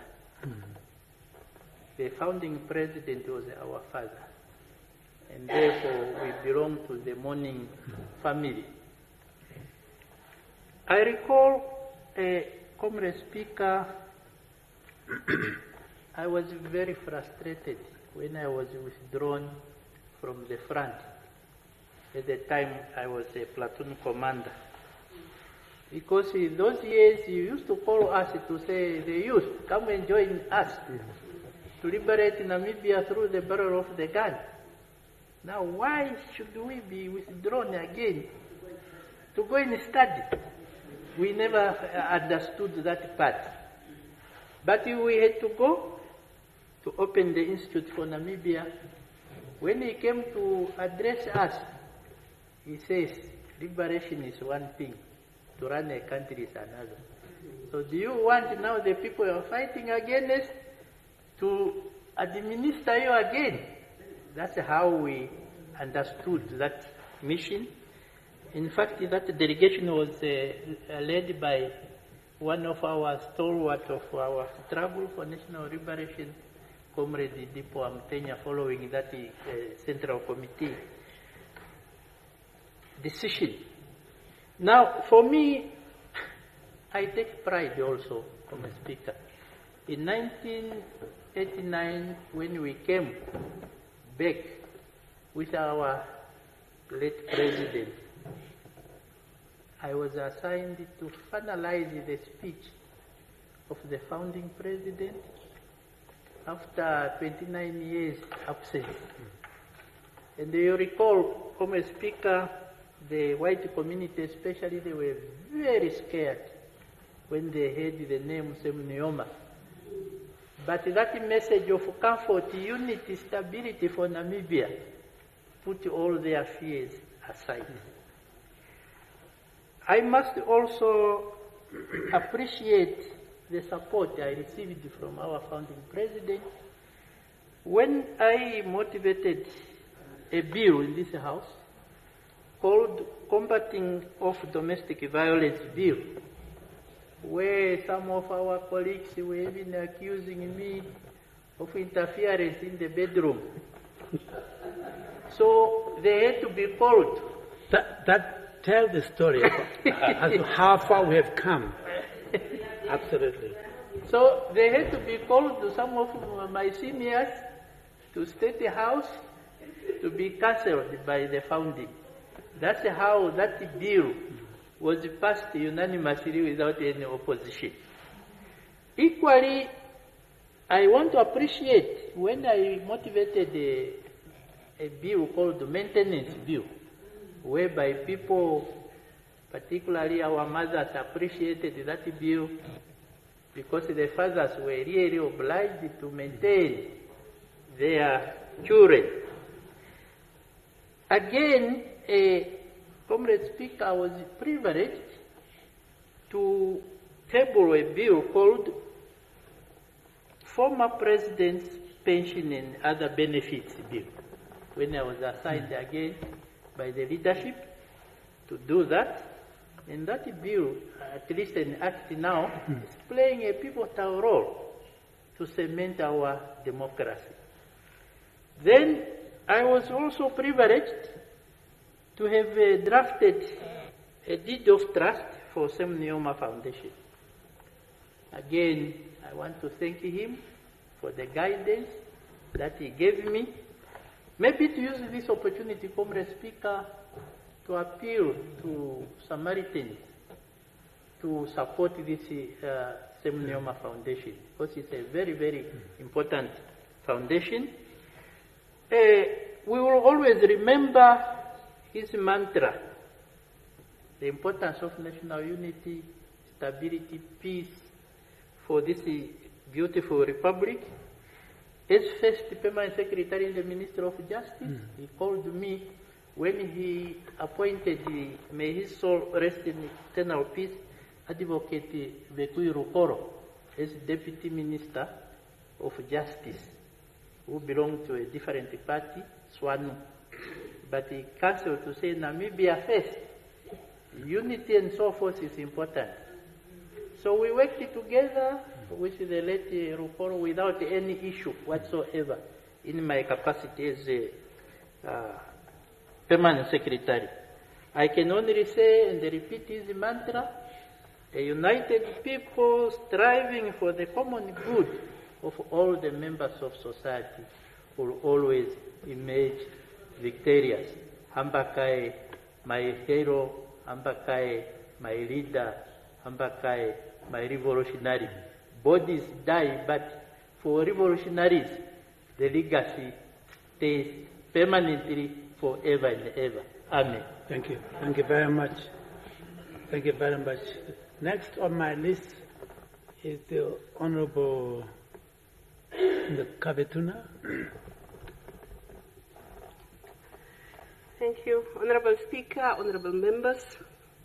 By African standards, I'm not fit to speak about our late founding father, founding president, and the father of the Namibian nations, Dr. Sam Shafishuna Nujoma, given his age, his stature, and his statesmanship. It is, however, prudent to remind this House that despite that, I have a moral obligation to speak to his work and other tributes that I can attest as a Namibian and a formidable youth leader during his tenure as a head of state. I am indeed proud to say that I have learned, developed respect and admiration for this leader of note. I had my first encounter with a founding father mid-1989 as a pioneer. That was an impactful handshake that left me excited and honored among my peers because I could not stop speaking about that handshake.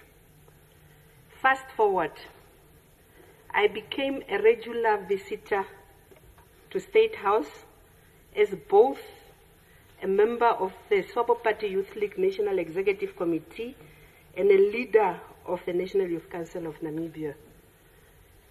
There have been many interactions, but two stuck in my memory. Both was about the youth and their place in Namibia. Before the launch of the National Youth Council, there was a briefing of our keynote speaker, our president by then. And it was that platform where I felt his passion for youth emancipation and how every young person can take responsibility and play a role in developing Namibia. I took that to heart and acted accordingly. The most memorable lesson was with the final script of the National Youth Service concept note which he initiated. There were 3 highlights which the founding father expressed with so much compassion and that illustrated the hope for a better Namibia. His strong conviction was that with the National Youth Service, our youth will become more patriotic and understand why they are Namibians and what Namibia means to them. They will inculcate the culture of saving through the community service. And very important, they will acquire skills that they will use to develop our country. The architecture of his vision for this country was benevolent, thrilling, solid, with a deep sense of nationhood. As Robin Sharma said, real leadership is about transforming limitation into possibilities. Dr. Sam Nujoma knew the limitation of his people, but he was determined that Namibia will thrive if we are united and focused to achieve our economic liberation.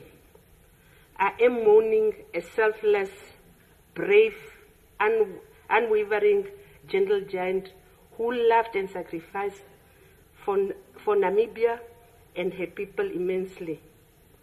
We have lost wisdom like none.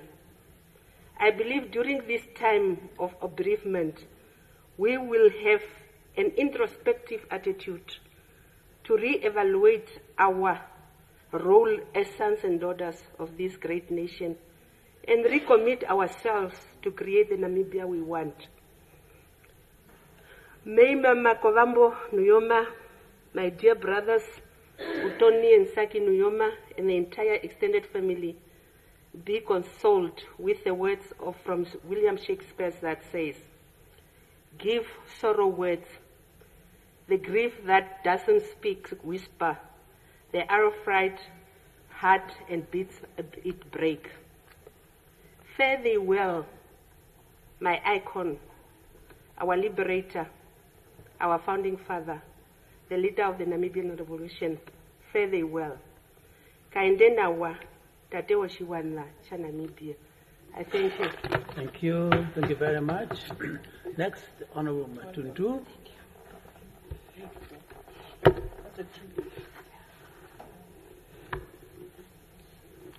Honorable Speaker, honorable members, as we pay tribute to the Namibian revolutionary, the founding father of the Namibian nation, the founding president of the Republic of Namibia, the founding president of the SWAPO party.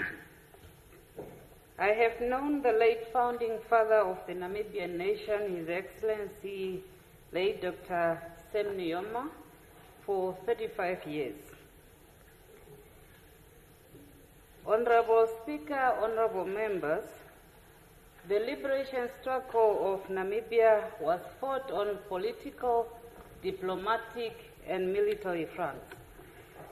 The late founding president did not enjoy his youthful age because he had to carry a big task, which was that of liberating Namibia, and he had to go in exile for Namibia to realize her dream of the right to self-determination and independence. Honorable Speaker, honorable members, as we celebrate a life well lived, we say farewell to a committed Pan-Africanist, the soldier of note, and a beloved son of the Namibian soil. As we bid farewell to an extraordinary statesman, a true Pan-Africanist, and a passionate advocate for the African continent, it is our prayer that his legacy will continue to inspire future generations to strive for excellence, embrace diversity, and has dedicated his life tirelessly towards a more peaceful, cooperative, and prosperous Namibia. Our revolutionary son of the soil has left deep footprints and indelible marks on a multitude of lives. Honorable Speaker, honorable members, in this difficult time, I express my deep sympathy and condolences to the widow, the children, the entire Nujoma and Kachimune families, and the SWAPO party entire rank and file. At the age of 95, the late founding president would acclaim what St. Paul said in 2 Timothy chapter 4, verse 7, that says, I have fought a good fight, I have finished the race, and I have kept the faith. May the soul of the founding president of the SWAPO party, late His Excellency Dr. Sam Nujoma, rest in peace eternally in God's humble abode. We remember you forever, Comrade former President. Thank you. Thank you. Next, Honorable Hambuka.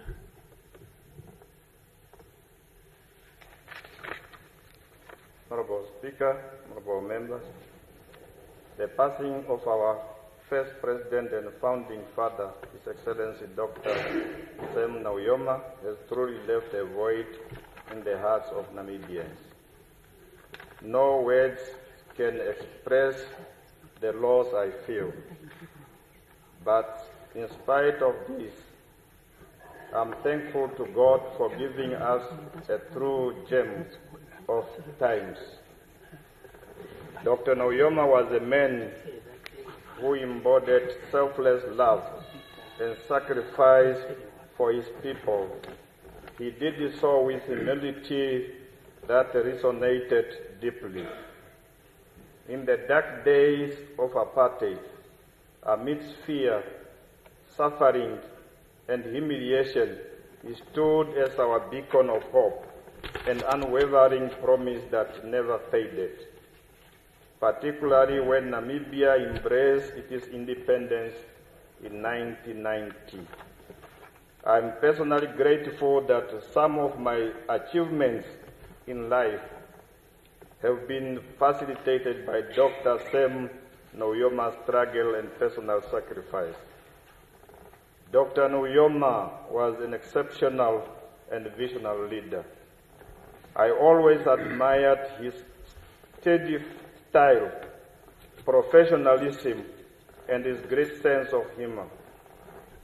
These qualities made it easier for those around him to deal with even most challenging issues. Honorable Speaker, honorable members, in 2001, when I started working at the SWAPO Party headquarters, serving as the Secretariat or the Secretaries for the Political Bureau and Central Committee, I was often tasked to draft a speech for the late founding father. If the draft was not polished to the linking, he will tell you that you are not serious. He will then sit with you to redo the draft speech until he was satisfied. He was such a perfectionist and concentrated on the work on incentives. We will forget that we must have lunch or dinner, but we knew how to approach him to be released. We just told him, Your Excellency, I needed to pick up my kids from school, and he will immediately release you. It just indicated that as a family man, he had a soft spot when it comes to the safety and welfare of the children. Honorable Speaker, honorable members, today as lawmakers, we pay tribute to this great leader who taught us what servant leadership is really about. With his courage, tenacity, and patience, he led our country towards democracy during a difficult time. While he was humbled, he also had incredible presence and influence. He made us understand that true leadership is not just about leading only those who agree with us or are like us. He taught us that the real test of our leadership comes when we have to work with those we don't like or those who do not always agree with us. He met, he listened, and engaged with Namibians of all cultures and political persuasions, irrespective of their representation in Parliament. He understood the importance of diversity in building a vibrant democracy in our country. I am thankful for so many cherished memories that I will treasure all my days. I herewith extend my deepest condolences to the widow Onane Meme Kovambo Nujoma and the bereaved family, the whole of Namibia and freedom-loving citizens of the world. Share your sense of loss. Thank you, Comrade Sam Shafishuna Nujoma, for being a shining light of people of all my life. May your spirit of saving life within us forever and forever. I thank you. Thank you very much. At this point, I'm going to deviate a little bit from the list and call on the Deputy Speaker, because she's just about to take over from me so that I can attend to something else outside the chamber. You have the floor.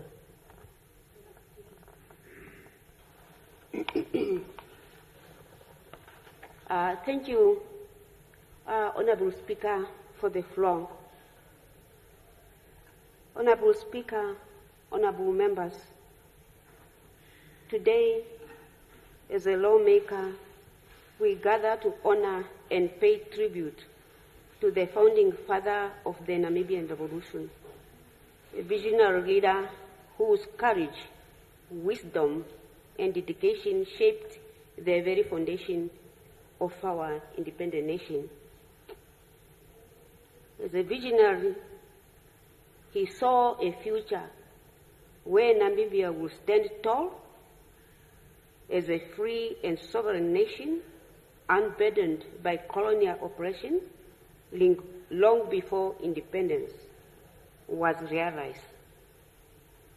He inspired many millions with his unwavering belief in the promise of freedom, equality, and justice for all Namibians. His vision was not merely of a liberated nation, but of a united one where all people could live in dignity and peace. As a political strategist and tactician, he played a pivotal role in navigating the complex terrain of armed struggle resistance and international diplomacy. His brilliance in building coalition, gaining global support, and pursuing political negotiation paved the way for the end of apartheid and colonial rule. He understood that true liberation requires both strength and intellect, and he used both to secure the future of Namibia. I have said that he's a political strategist and tactician. As an example, I have to attest to that when he was campaigning of his candidate, His Excellency Pohamba. He himself took upon himself to campaign. He knew whom to call, where, and how to talk.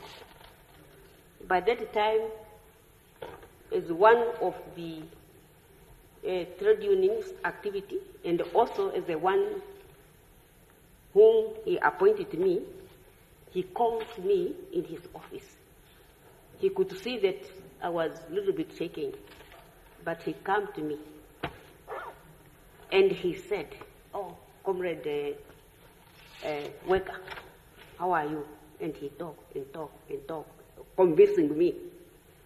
Later I said, "Your Excellency, can I say something?" Of course, you can say something. I say what I say, but what I want to emphasize is that he took upon himself to campaign. He didn't send anybody. As a freedom fighter, he stood at the forefront of our struggle against injustice, sacrificing everything for the cause of liberation. His tireless fight against apartheid and colonial rule became the driving force behind our revolution, inspiring countless individuals to join the movement for a free Namibia. His resilience, courage, and unyielding commitment for justice remain a beacon of hope for all of us. Finally, as a dynamic leader, he united our people across different ethnic and political divides, guiding us through some of the most turbulent times of our history. His ability to inspire, organize, and lead both in moments of peace and conflict ensure that the struggle of independence remains strong and focused. His leadership continues to inspire future generations, remind us that unity and perseverance are the key to overcoming any obstacles. As a uniting force, one could just look at his first cabinet. I'm sure all of us we see the cabinet. A unifying force, and no one is excluded. If there is no one who can see it, you just go and Google. Today, as we stand in the freedom he helped to secure, we remember and celebrate the life of a man whose legacy lives on in the very fabric of our nation. We honor his contribution, not only in words, but in our commitment to continue building our prosperous, peaceful, and united Namibia. He is a doer. He is an implementer. I was fortunate to be not a full member of cabinet as a deputy minister. I attend some of the cabinet meetings where he chaired. He is the one who said there must be a state house. There must be a Hero's Egg. We must build Cape Freda. And he took upon himself to work on the railway. And everybody was running to that. What a doer.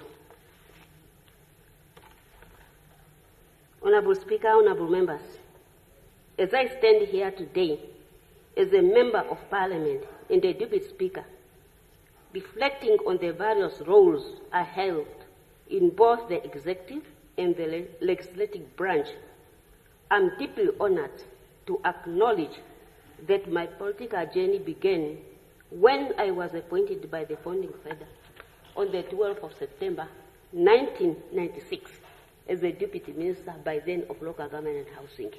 And through that, he paved the way where I am and outside.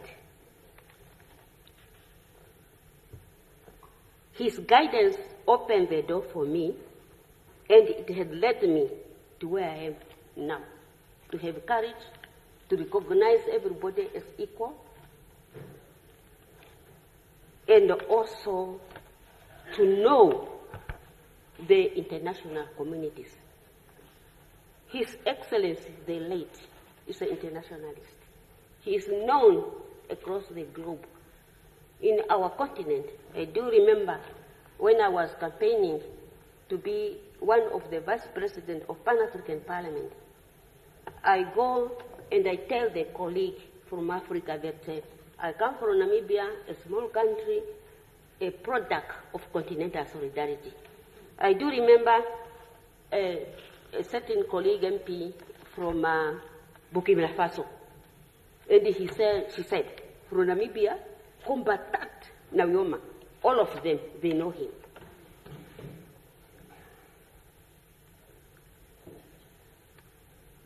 Honorable Speaker, honorable members, that said, allow me to extend my heartfelt condolences to Mekuru Kovambo Nujoma, the founding First Lady of the Republic of Namibia, her children, grandchildren, and indeed the extending two families.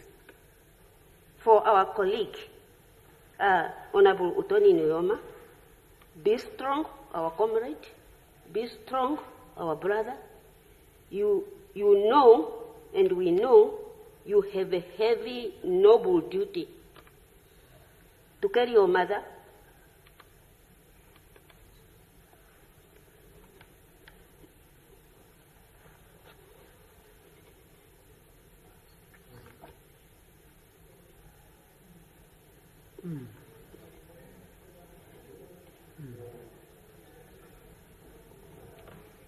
Yes, indeed.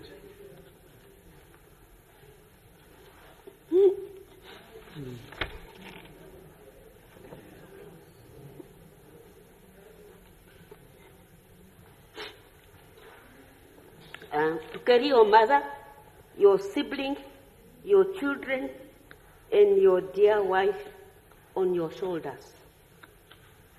I wish you thy almighty strength and wisdom for the period that lies ahead of you. May the soul of His Excellency, Dr. Sam Shafishuna Nujoma, founding President and Father of the Namibian nation, rest in eternal perfect peace. Thank you. Thank you. Thank you very much. Next, the Honorable Calais.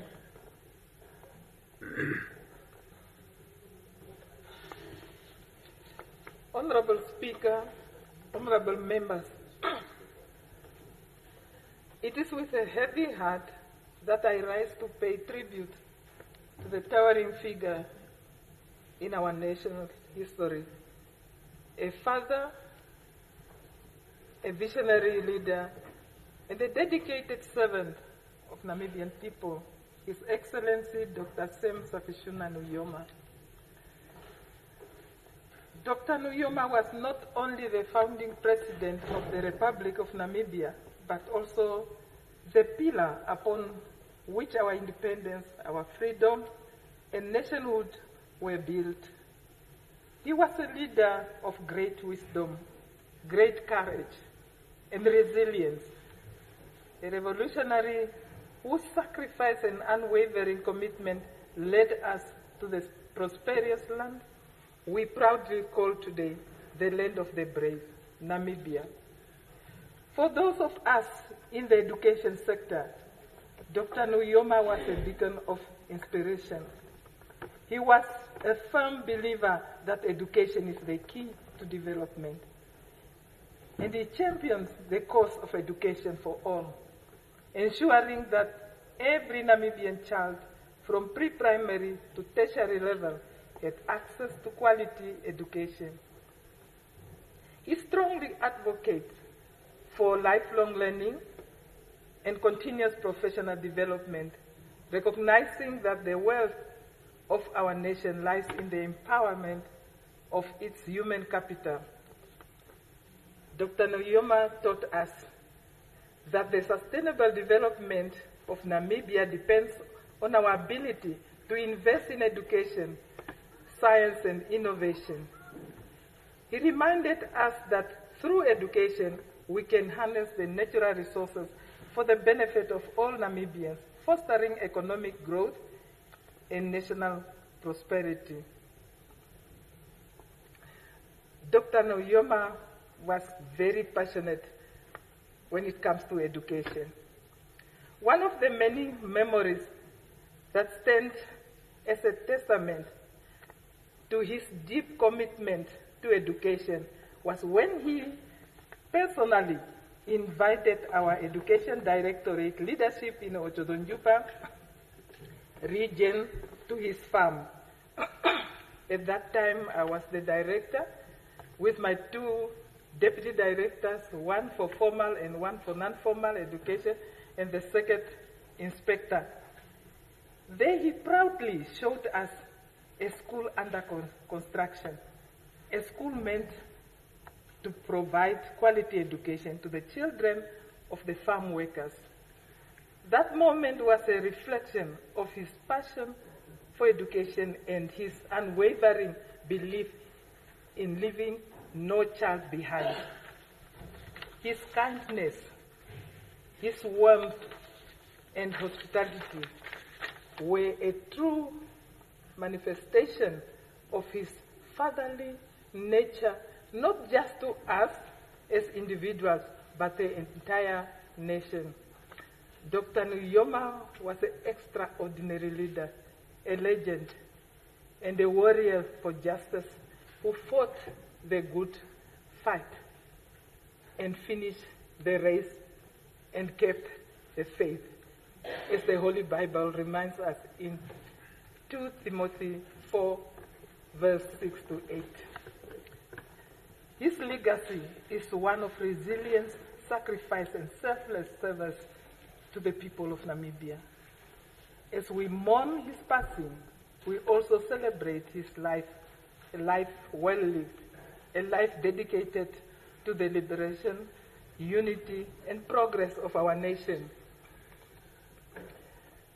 May we honor his memory by continuing his noble work in the pursuit of education, development, and national prosperity.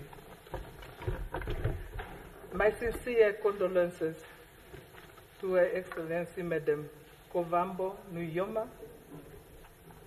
Honorable Tony Nujoma, as well as the entire Nujoma family, and Namibian as a nation at large. May the revolutionary soul of our founding president, Sam Nujoma, rest in eternal peace. Thank you. Thank you. The next is Comrade Meana Hiweda.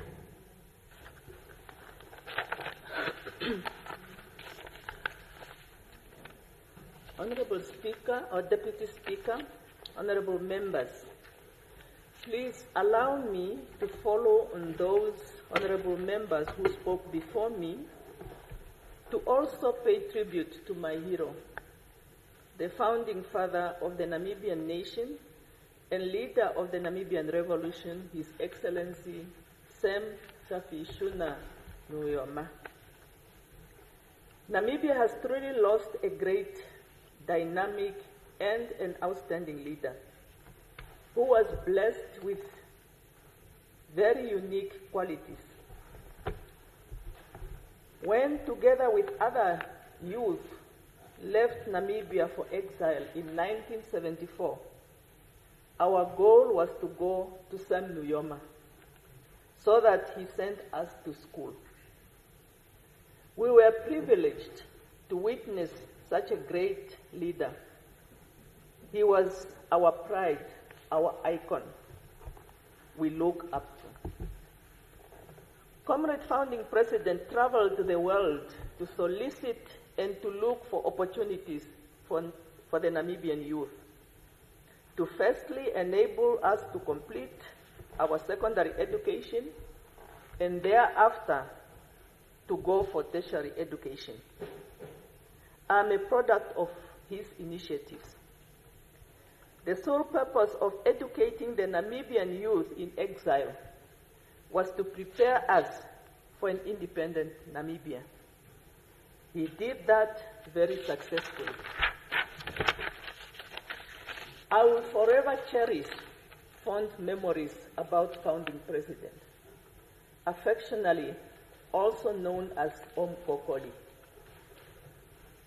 Dr. Nujoma loved agriculture, and it was a privilege to serve in this particular sector during his administration of government. Omkokoli prioritized agriculture, and I cannot remember how many times he had visited the Green Scheme projects during those times and during his tenure as president. He followed with keen interest what was happening at every project and guided us accordingly. Today, in Namibia, we speak of dates and grapes industries. I'm, however, not so sure if we all know how these industries came about. Comrade Founding President planted the first date palm seedling at Nauta Dam near Keetmanshoop, when many believe that dates cannot thrive in Namibia. Today, Namibia is an exporter of quality dates to the Middle East and elsewhere, all thanks to the founding president. Dr. Sam Nujoma was a visionary leader, and he proved wrong the so-called prophets of doom when he directed that the government should consider the production of grapes at the Orange River Irrigation Project, otherwise known as ORIC. Today, Namibia is one of the very few countries in the Southern Hemisphere exporting quality grapes to Europe. In fact, Namibia grapes are first to hit the European markets ahead of our competitors, thereby fetching the best prices. Comrade Omkokoli was a unifying figure across color and tribal lines, a symbol of national pride. I still remember a situation that transpired at Shadi Kongoro Green Scheme project, where a misunderstanding happened between the traditional leader of the area and the project manager, who happened to be a white colleague. It was during those rare occasions when communities would present their grievances to the president. However, this time around, the traditional leader wanted the manager fired on the spot. Comrade President, being an all-people person, listened attentively, and his resolve was to the satisfaction of both parties. Being in his presence was always a learning experience, and we are today who we are thanks to the President. Comrade President Nujoma was an early bird and a consultative leader. By around 5 o'clock a.m., he was up and going. This is also the time when one could expect a phone call straight from State House. When he needed to consult or alert you of a meeting at his office, I have received such several phone calls in the past. I will remain indebted to Comrade Founding President and treasure the few occasions I was able to interact with him. As we mourn his passing, let us honor and uphold the values he stood for, namely unity, dedication, and patriotism, the love for your country. May his legacy continue to guide us to Vision 2030 and beyond. My sincere condolences to Mekulu Kovambo, to Comrade Utoni, Comrade Nefungo, and Comrade Usutwa, and the grandchildren, and the entire family. Rest peaceful, my hero. I thank you. Thank you. I recognize Honorable Karondo.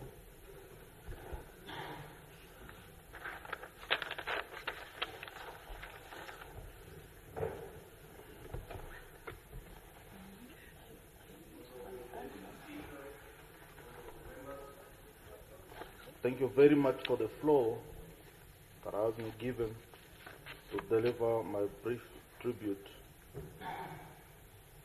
Like all other Namibians, I learned of the passing of our founding president and father of the Namibian nation, Dr. Sam Nujoma, through our national broadcaster, the NBC, on the 9th of February 2025, that Sunday morning, when His Excellency Dr. Nangolo Mbumba made the announcement to update the nation.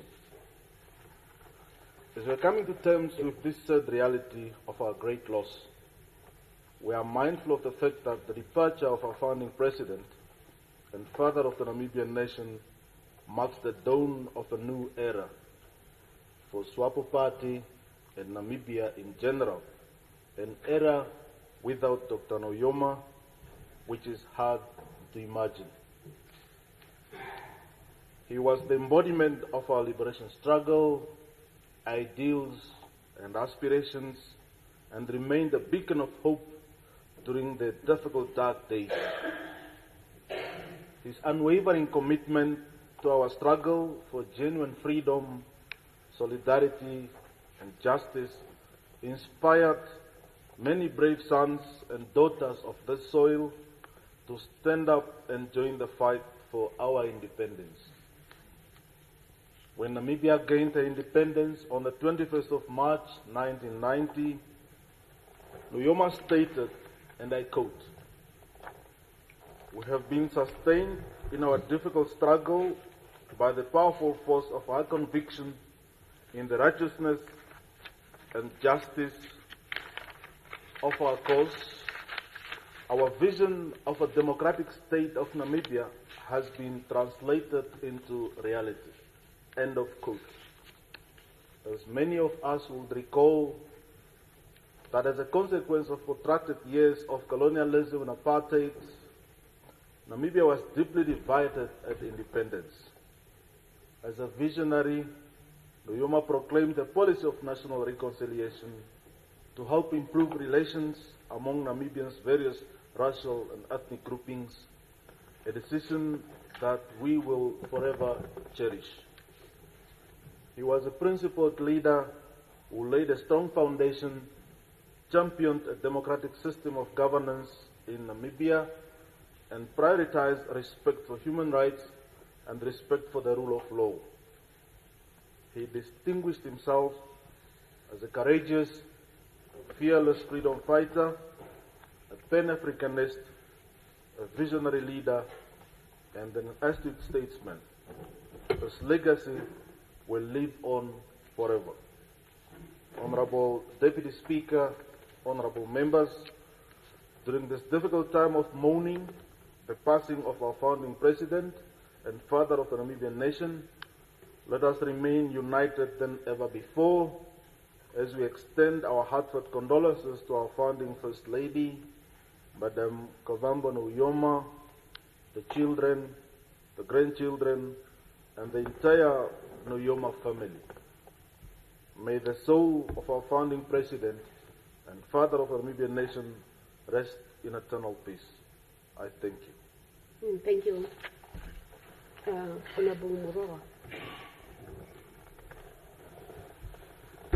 Thank you very much, Deputy Speaker. Allow me to give my 2 cents tribute. Firstly, on behalf of myself, and secondly, on behalf of the UDF and its entire leadership and membership base. I must say that throughout my whole life, there were only 2 occasions where I met very closely with our late founding father. The first was in 1987, when I attended on behalf of the Damara Council the conference for the independence of Namibia in Kapwe near Lusaka. Having listened to him there, I told myself that nowhere are we going to write the history of Namibia without the name Sam Nujoma. And indeed, we cannot do it, and we could not. The second occasion was when I was a regional councillor in the Kunene Regional Council, and we had to attend, I think that was a celebration of the birthday of his dear mother at his homestead in the village at Okahau. And all the regional councils were invited to it. Honorable Deputy Speaker, I must say that if there's one thing that I've observed is that we were, as Namibia, considered by our colonizers as the 5th province of South Africa. But looking at the relationship among the people, the previous colonizers and the colonized people in South Africa compared to the relationship that we are having with our previous colonizers and ourselves, there's a very great difference. And I must say that it is because of the peace and reconciliation that was established by our founding father that we have a very good relationship. We communicate in respect with one another. We live in respect with one another, and we enjoy really the peace. Something we cannot say of our neighbors who were very close to us and to which we could freely move up and down. Allow me, therefore, to thank him for the focus that he portrayed to us for the independence of Namibia, and that he has led the revolution for the independence of Namibia so that we could all enjoy our freedom in Namibia. I do not believe that there is ever a household in Namibia where the name Sam Nujoma was not mentioned before independence. It doesn't matter on which side where you were. So I'm very grateful for that. With those, allow me also to express my sincere condolences on behalf of, as I said, myself and my party, to our founding first wife and mother, her children, and the entire Namibian nation for the loss that we have all suffered. Because in life, there is really nothing so true that touches a person's heart as to losing a dear one that has been living very close to you. May their souls be consoled by Almighty God, and also the souls of the entire nation, and may our founding father rest in eternal peace. I thank you. Thank you. Honorable Ipumbu. Thank you very much, Honorable Deputy Speaker. Honorable members, it is with a profound sense of loss, yet with immense gratitude, that I rise today to pay tribute to a giant of our nation, the founding father of the Republic of Namibia, His Excellency Dr. Sam Shafishuna Nujoma. His passing marks the end of an era, but his legacy will forever remain engraved in the hearts of our nation. Dr. Nujoma was more than just a leader. He was the very embodiment of the resilience, courage, and unwavering dedication to the liberation of our people. He dedicated his life to the struggle against colonial oppression, leading Namibia from the chains of apartheid to the dawn of independence. Through sacrifice and determination, he ensured that future generations would inherit a free and democratic Namibia. Honorable Deputy Speaker, it is within this democratic system, hard won through his leadership and sacrifice of many, that Namibia Economic Freedom Fighters was born. Our political movement, like many others, stands today as a testament to the democratic values that Dr. Nujoma and his comrades fought tirelessly to establish. We recognize that without his unwavering commitment to self-determination and justice, the political space we now occupy would not exist. His Excellency Dr. Nujoma was not just a revolutionary, but also a visionary who believed in the economic, political, and social emancipation of all Namibians. While we may have different approaches to achieving economic freedom today, we remain bound by the foundation he built, one that demands that we never surrender in the pursuit of a truly liberated and economically empowered nation. As we mourn his passing, we also celebrate his life. We reaffirm our commitment to continue the work he started, not just by upholding democracy, but by ensuring that independence he fought for translates into tangible economic freedom for every Namibian. Honorable Deputy Speaker, on behalf of Namibia Economic Freedom Fighters, we extend our deepest condolences to the family of Dr. Nujoma, to the entire nation of Namibia, and to all who held him dear. His legacy is our guiding light, and in his honor, we vow to continue the fight for a just, equal, and prosperous Namibia. May the soul of His Excellency Dr. Sam Shafishuna Nujoma rest in eternal peace. And I thank you. Thank you. I recognize Honorable Dr. Jose Oyo.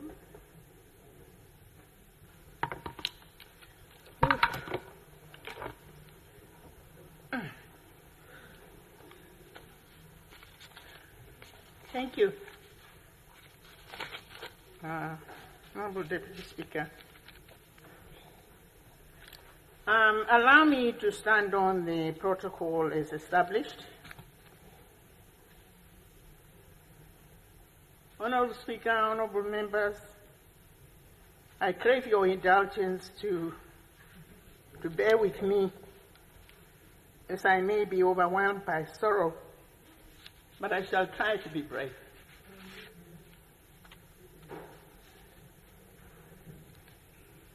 Vandu vakwahere vakahumba omairo maruru. Vandu vakashimune vari paisa. Ayo ngombe yako ruwe rika mundu wata mama wa mama. Ukwenda tomukwetu. Omukaindu ngwatiri wodomburo mirongo hambo umwe na hambo ndatu riporu wedero rona. Vakwahere vanda. Rika na uriko mdomu kwenu owe kwenu.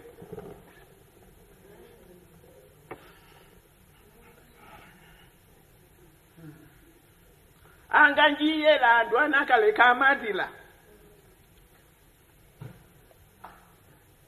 Betu tidiro muntu odomburo mirongo detambo. Akwambi ashipara shana kwedi. Kukwabe kondombolo. Matu yandangi kusharisha mkuru.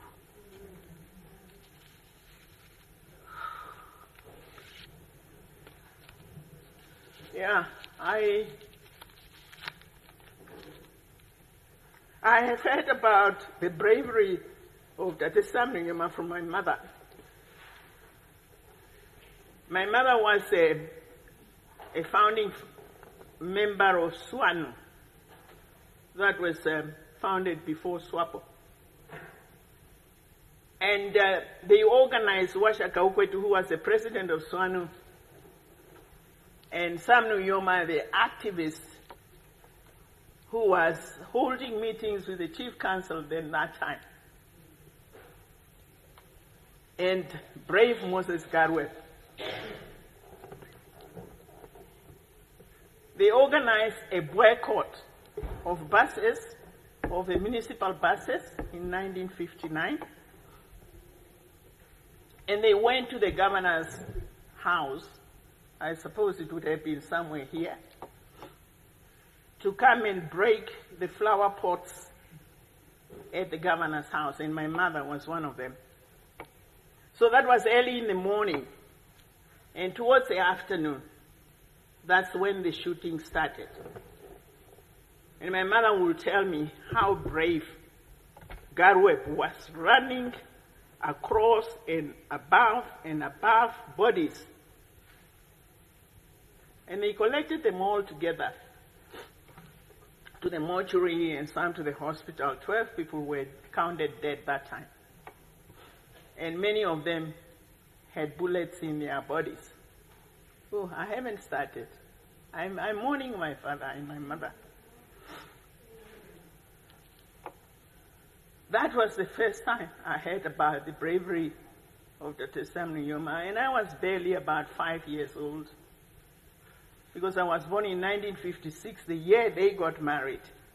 You know, I'm not in the habit to hide my age, because it's by the grace of God we age. I'm 68 years old, and their marriage was 68 years old. That's how long they've been married. It's a sign of a man who's committed to family and family values. I know a lot about this family because I was treated like a daughter in it. When the security would want to search me, Dr. Sam Nujoma would say, "Don't you know this, my daughter? She's a daughter in the house. Never search her, let her stand in the queue." And that's how I was treated. When I married my daughter in Bedfley, they said they are all to reach there. They sent Honorable Utoni Nujoma and said, "Go to your sister and take this envelope to her." So I'm mourning that Sam Nujoma is a family member in this house. He was my father. And he was my father because we met in 1996 at UNAM when the founding Vice Chancellor called me from Nigeria to say, look, there is a university set up, and we want the educated Namibians to come and help us strengthen it and set it up. And the act was 1994, and I was teaching at a university, Ahmad Bello University, which you have had, was the first university that awarded an honorary degree to our late president. I was teaching there, and I needed some time to take off leave and to come to UNAM. And I joined UNAM in 1996, and he was the founding chancellor of the university. Setting up a university wasn't an easy task. We needed money. And he insisted, as the president and as a chancellor, give the University of Namibia any money it needs.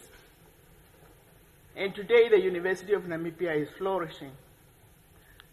So I know the time is limited, but I want to insist that the legacy of Dr. Sam Nujoma is enviably very, very, very strong. His first cabinet, I like it that somebody talked about the first cabinet.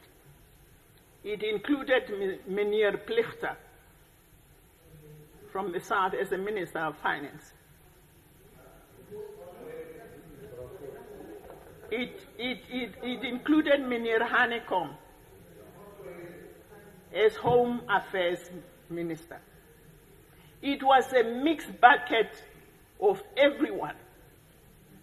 Where are we standing in relation to that legacy today in this government? Where is everybody's face in this house? Where is everybody's face represented in a cabinet? That's a legacy that we should reflect on. Because Dr. Sam Nujoma didn't look at whether you were Swanu, Kodongwidi, you cannot be an ombudsman of the country, or you were Plichter, or you were Hanekom.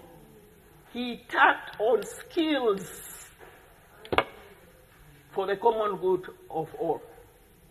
What are we tapping on moving forward? Don't throw the baby with the bathwater. His legacy, he established a state from scratch, nation state. There was no state here. And he established it with a resolve. He established the University of Namibia. And lately, he insisted, when I was Deputy Minister of Higher Education, he said, my daughter, you cannot leave until you have set up the medical school of the University of Namibia. And I'm saying, well, I have written to the leaders that be, and I'm having a little bit of a cold shoulder. So he organized a lunch at his house and invited everyone. And around this lunch, we concluded that the University of Namibia must be set up. And on Monday, I drafted a letter to the Vice Chancellor. And I said, look, we must do a groundbreaking ceremony around Rand Street in Kommersdal. It was a bushy place. There was nothing there. But he could see a medical university standing there. So the visionary people see things where people cannot see. That is his legacy. Now let me conclude. Thank you very much for allowing me to let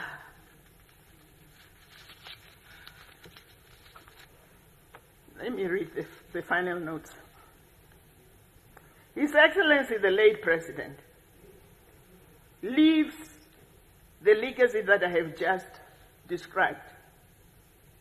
First, he fought a good fight, which he had just finished on the 9th of February.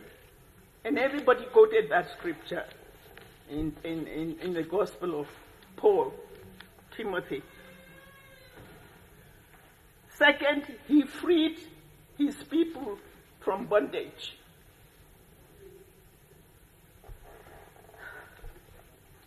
Third, he established a nation state out of scratch.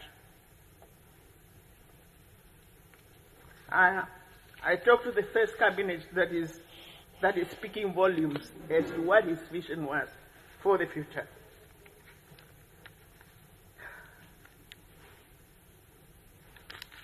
Be brave.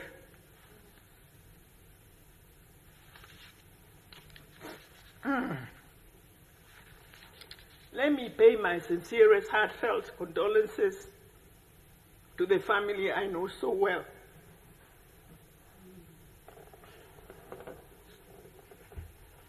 Every time I'm passing to Wesley where I was, the mother will call me and say, you know, won't you brunch for a cup of tea? And I will brunch, we have a cup of tea, and I continue on my journey. That's how close we were. So me, I just now pay homage and condolences to Emeko Bambo, Kashimuni Nujoma, Maiva Mwina Wange, Honorable Tony Nujoma, Mr. Nefungu Saki Nujoma, Wagupo Mukwahere no now, Moshaka Koherwe, Mrs. Mukuru Usuta. Mukuru Usuta. This girl we call Usuta, the baby of the family, who was married to David and Billy. They have a daughter, Anaki, who grew up with my daughter in one house, sleeping over, and so on. And I was asking my mother, why did you call this your girl Usuta? And that's when she told me that my firstborn child was a girl. And during the struggle and my husband having left, the girl got ill and died as a child. And then I was given 3 boys. And my last baby was a girl. So I felt that God has repaid me back for the girl I have lost. So these are Ora I just want to show you how deep I'm hurt. May the soul of, I want to describe him as a Pan-Africanist. Oh, he was a Pan-Africanist. And as a Pan-Africanist, we worked together on his film. The book was turned into Where Others Wavered movie, which was also filmed and fielded in Paris, in other places. And by the grace of God, I've been the chairperson of PACON at that time. And we facilitated it to its fruition. Finally, we thank God, from whom all good things come. Thank you, Lord, for the gift of this priceless gift you had given us to help Namibia to do what you have fastened him to do. May we now allow our precious gift, our inspiration, our Father of the nation, to rest in eternal peace. I thank you. I recognize finally today Honorable Minister Slater.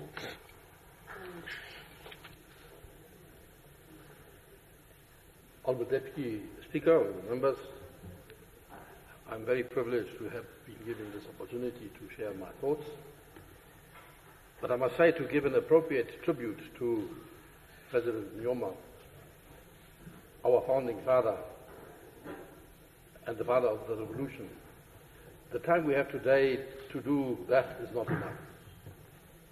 What I shall try, however, is to very briefly reflect on the impact he had on me and I believe on many of us. As a young man, I lived in a very polarized world, small as it was at that time. In my immediate and close surrounding, Sam Nujoma was despised. He was depicted as the evil man who will disturb our peace, who will bring communism, who will take our property and chase us from our homes or kill us. He was portrayed as the driving force behind the total onslaught on all our values, indeed our lives.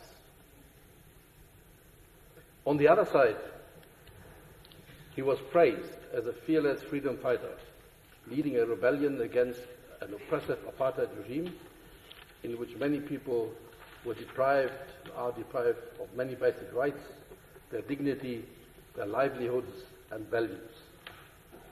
They were kept poor, uprooted and voiceless in our society. I was swayed by some of my progressive teachers, by close friends in the internal SWAPO leaders like Comrade Rico Bettinger, Comrade Daniel Changarero, Comrade Nathaniel Mkhulili, Comrade Hendrik Witboy, Comrade Solomon Gamatam, and several others. They convinced me that Sam Nujoma's struggle is good for us all, for a much better Namibia. I consequently joined SWAPO to the dismay of many of my very close surroundings. Sam Nujoma's influence on my life became life-changing from the early 80s and is still lasting. I was privileged to be appointed as the first permanent secretary of the Ministry of Agriculture, Water, Fisheries and Rural Development under the Minister Gert Hanekom. Thereafter, I was appointed as the first accounting officer for the newly created Ministry of Fisheries and Marine Resources, with Helmut Angula as our minister, followed by, again, agriculture under the same minister, youth and sport together with Comrade Pelukeni and Mutorba, the Ministry of Labour under Comrade Andi Matoibi Atoibo and Marco Osiku, and eventually the Ministry of Finance under Comrade Sarah Kumbungelba. I remember that somewhere in 1994, I was called and made the secretary of the SWAPO Politburo and Central Committee, both obviously headed by the President Nujoma.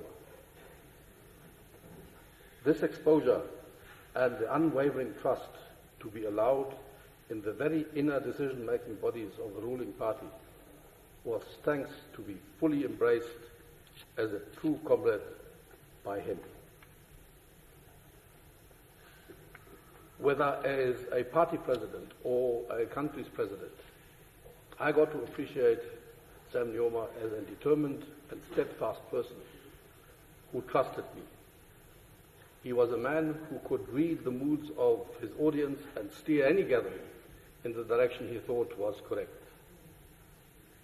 By the way, he had the best and convincing smile ever, and he used it also. He dedicated his whole life to Namibia and to SWAPO. I was invited to his 73rd birthday celebration, and on that occasion he launched and gave me a copy of his bibliography where others wavered. And in it he wrote for me his best-known quotation, I believe. It reads, "To Comrade Kalesh Redwine, a united people striving to achieve the common good objective for the whole society will always emerge victorious." That was on the 10th August 2002. It was through him that all Namibians are living together peacefully now. It was through him that we learned to respect fellow Namibians. it was to his credit that we are living in a democracy which creates a living space for all. He has indeed liberated me too. And I can say that without him and his influence, the chances would be very good that I could have been a completely different person today. I'm so grateful. My heartfelt condolences go to Madame Kawambu and the family, my friend and comrade Lieutenant Utoni Nujoma and his family, and all admirers of our founding father. May his soul rest in peace. Thank you. That's that. I think we are having how many? 1, 2, 3, 4. 5? Yeah? 5. Can we proceed tomorrow, as the other people will be going to the... Yes. Yeah, and they are as follows. As we start tomorrow, is Comrade Dr. Kashikola, Honorable Kashikola, Honorable Ekanjo, Honorable Muchila, Honorable Wende, Honorable Kanji Murangi, Honorable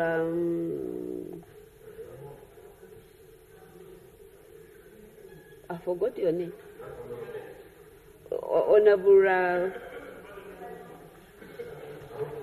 Honorable Emily, and the comrade, you will be the last. Karupu. Yeah? Yeah? The list is long. No, I just want when we start tomorrow, we follow that so that we cannot. Can you ensure Kuja, the list is correct? I'm sure we're just going to spend. Yeah, because the other people will go for the service there. With that, the house is adjourned till tomorrow, 14:30.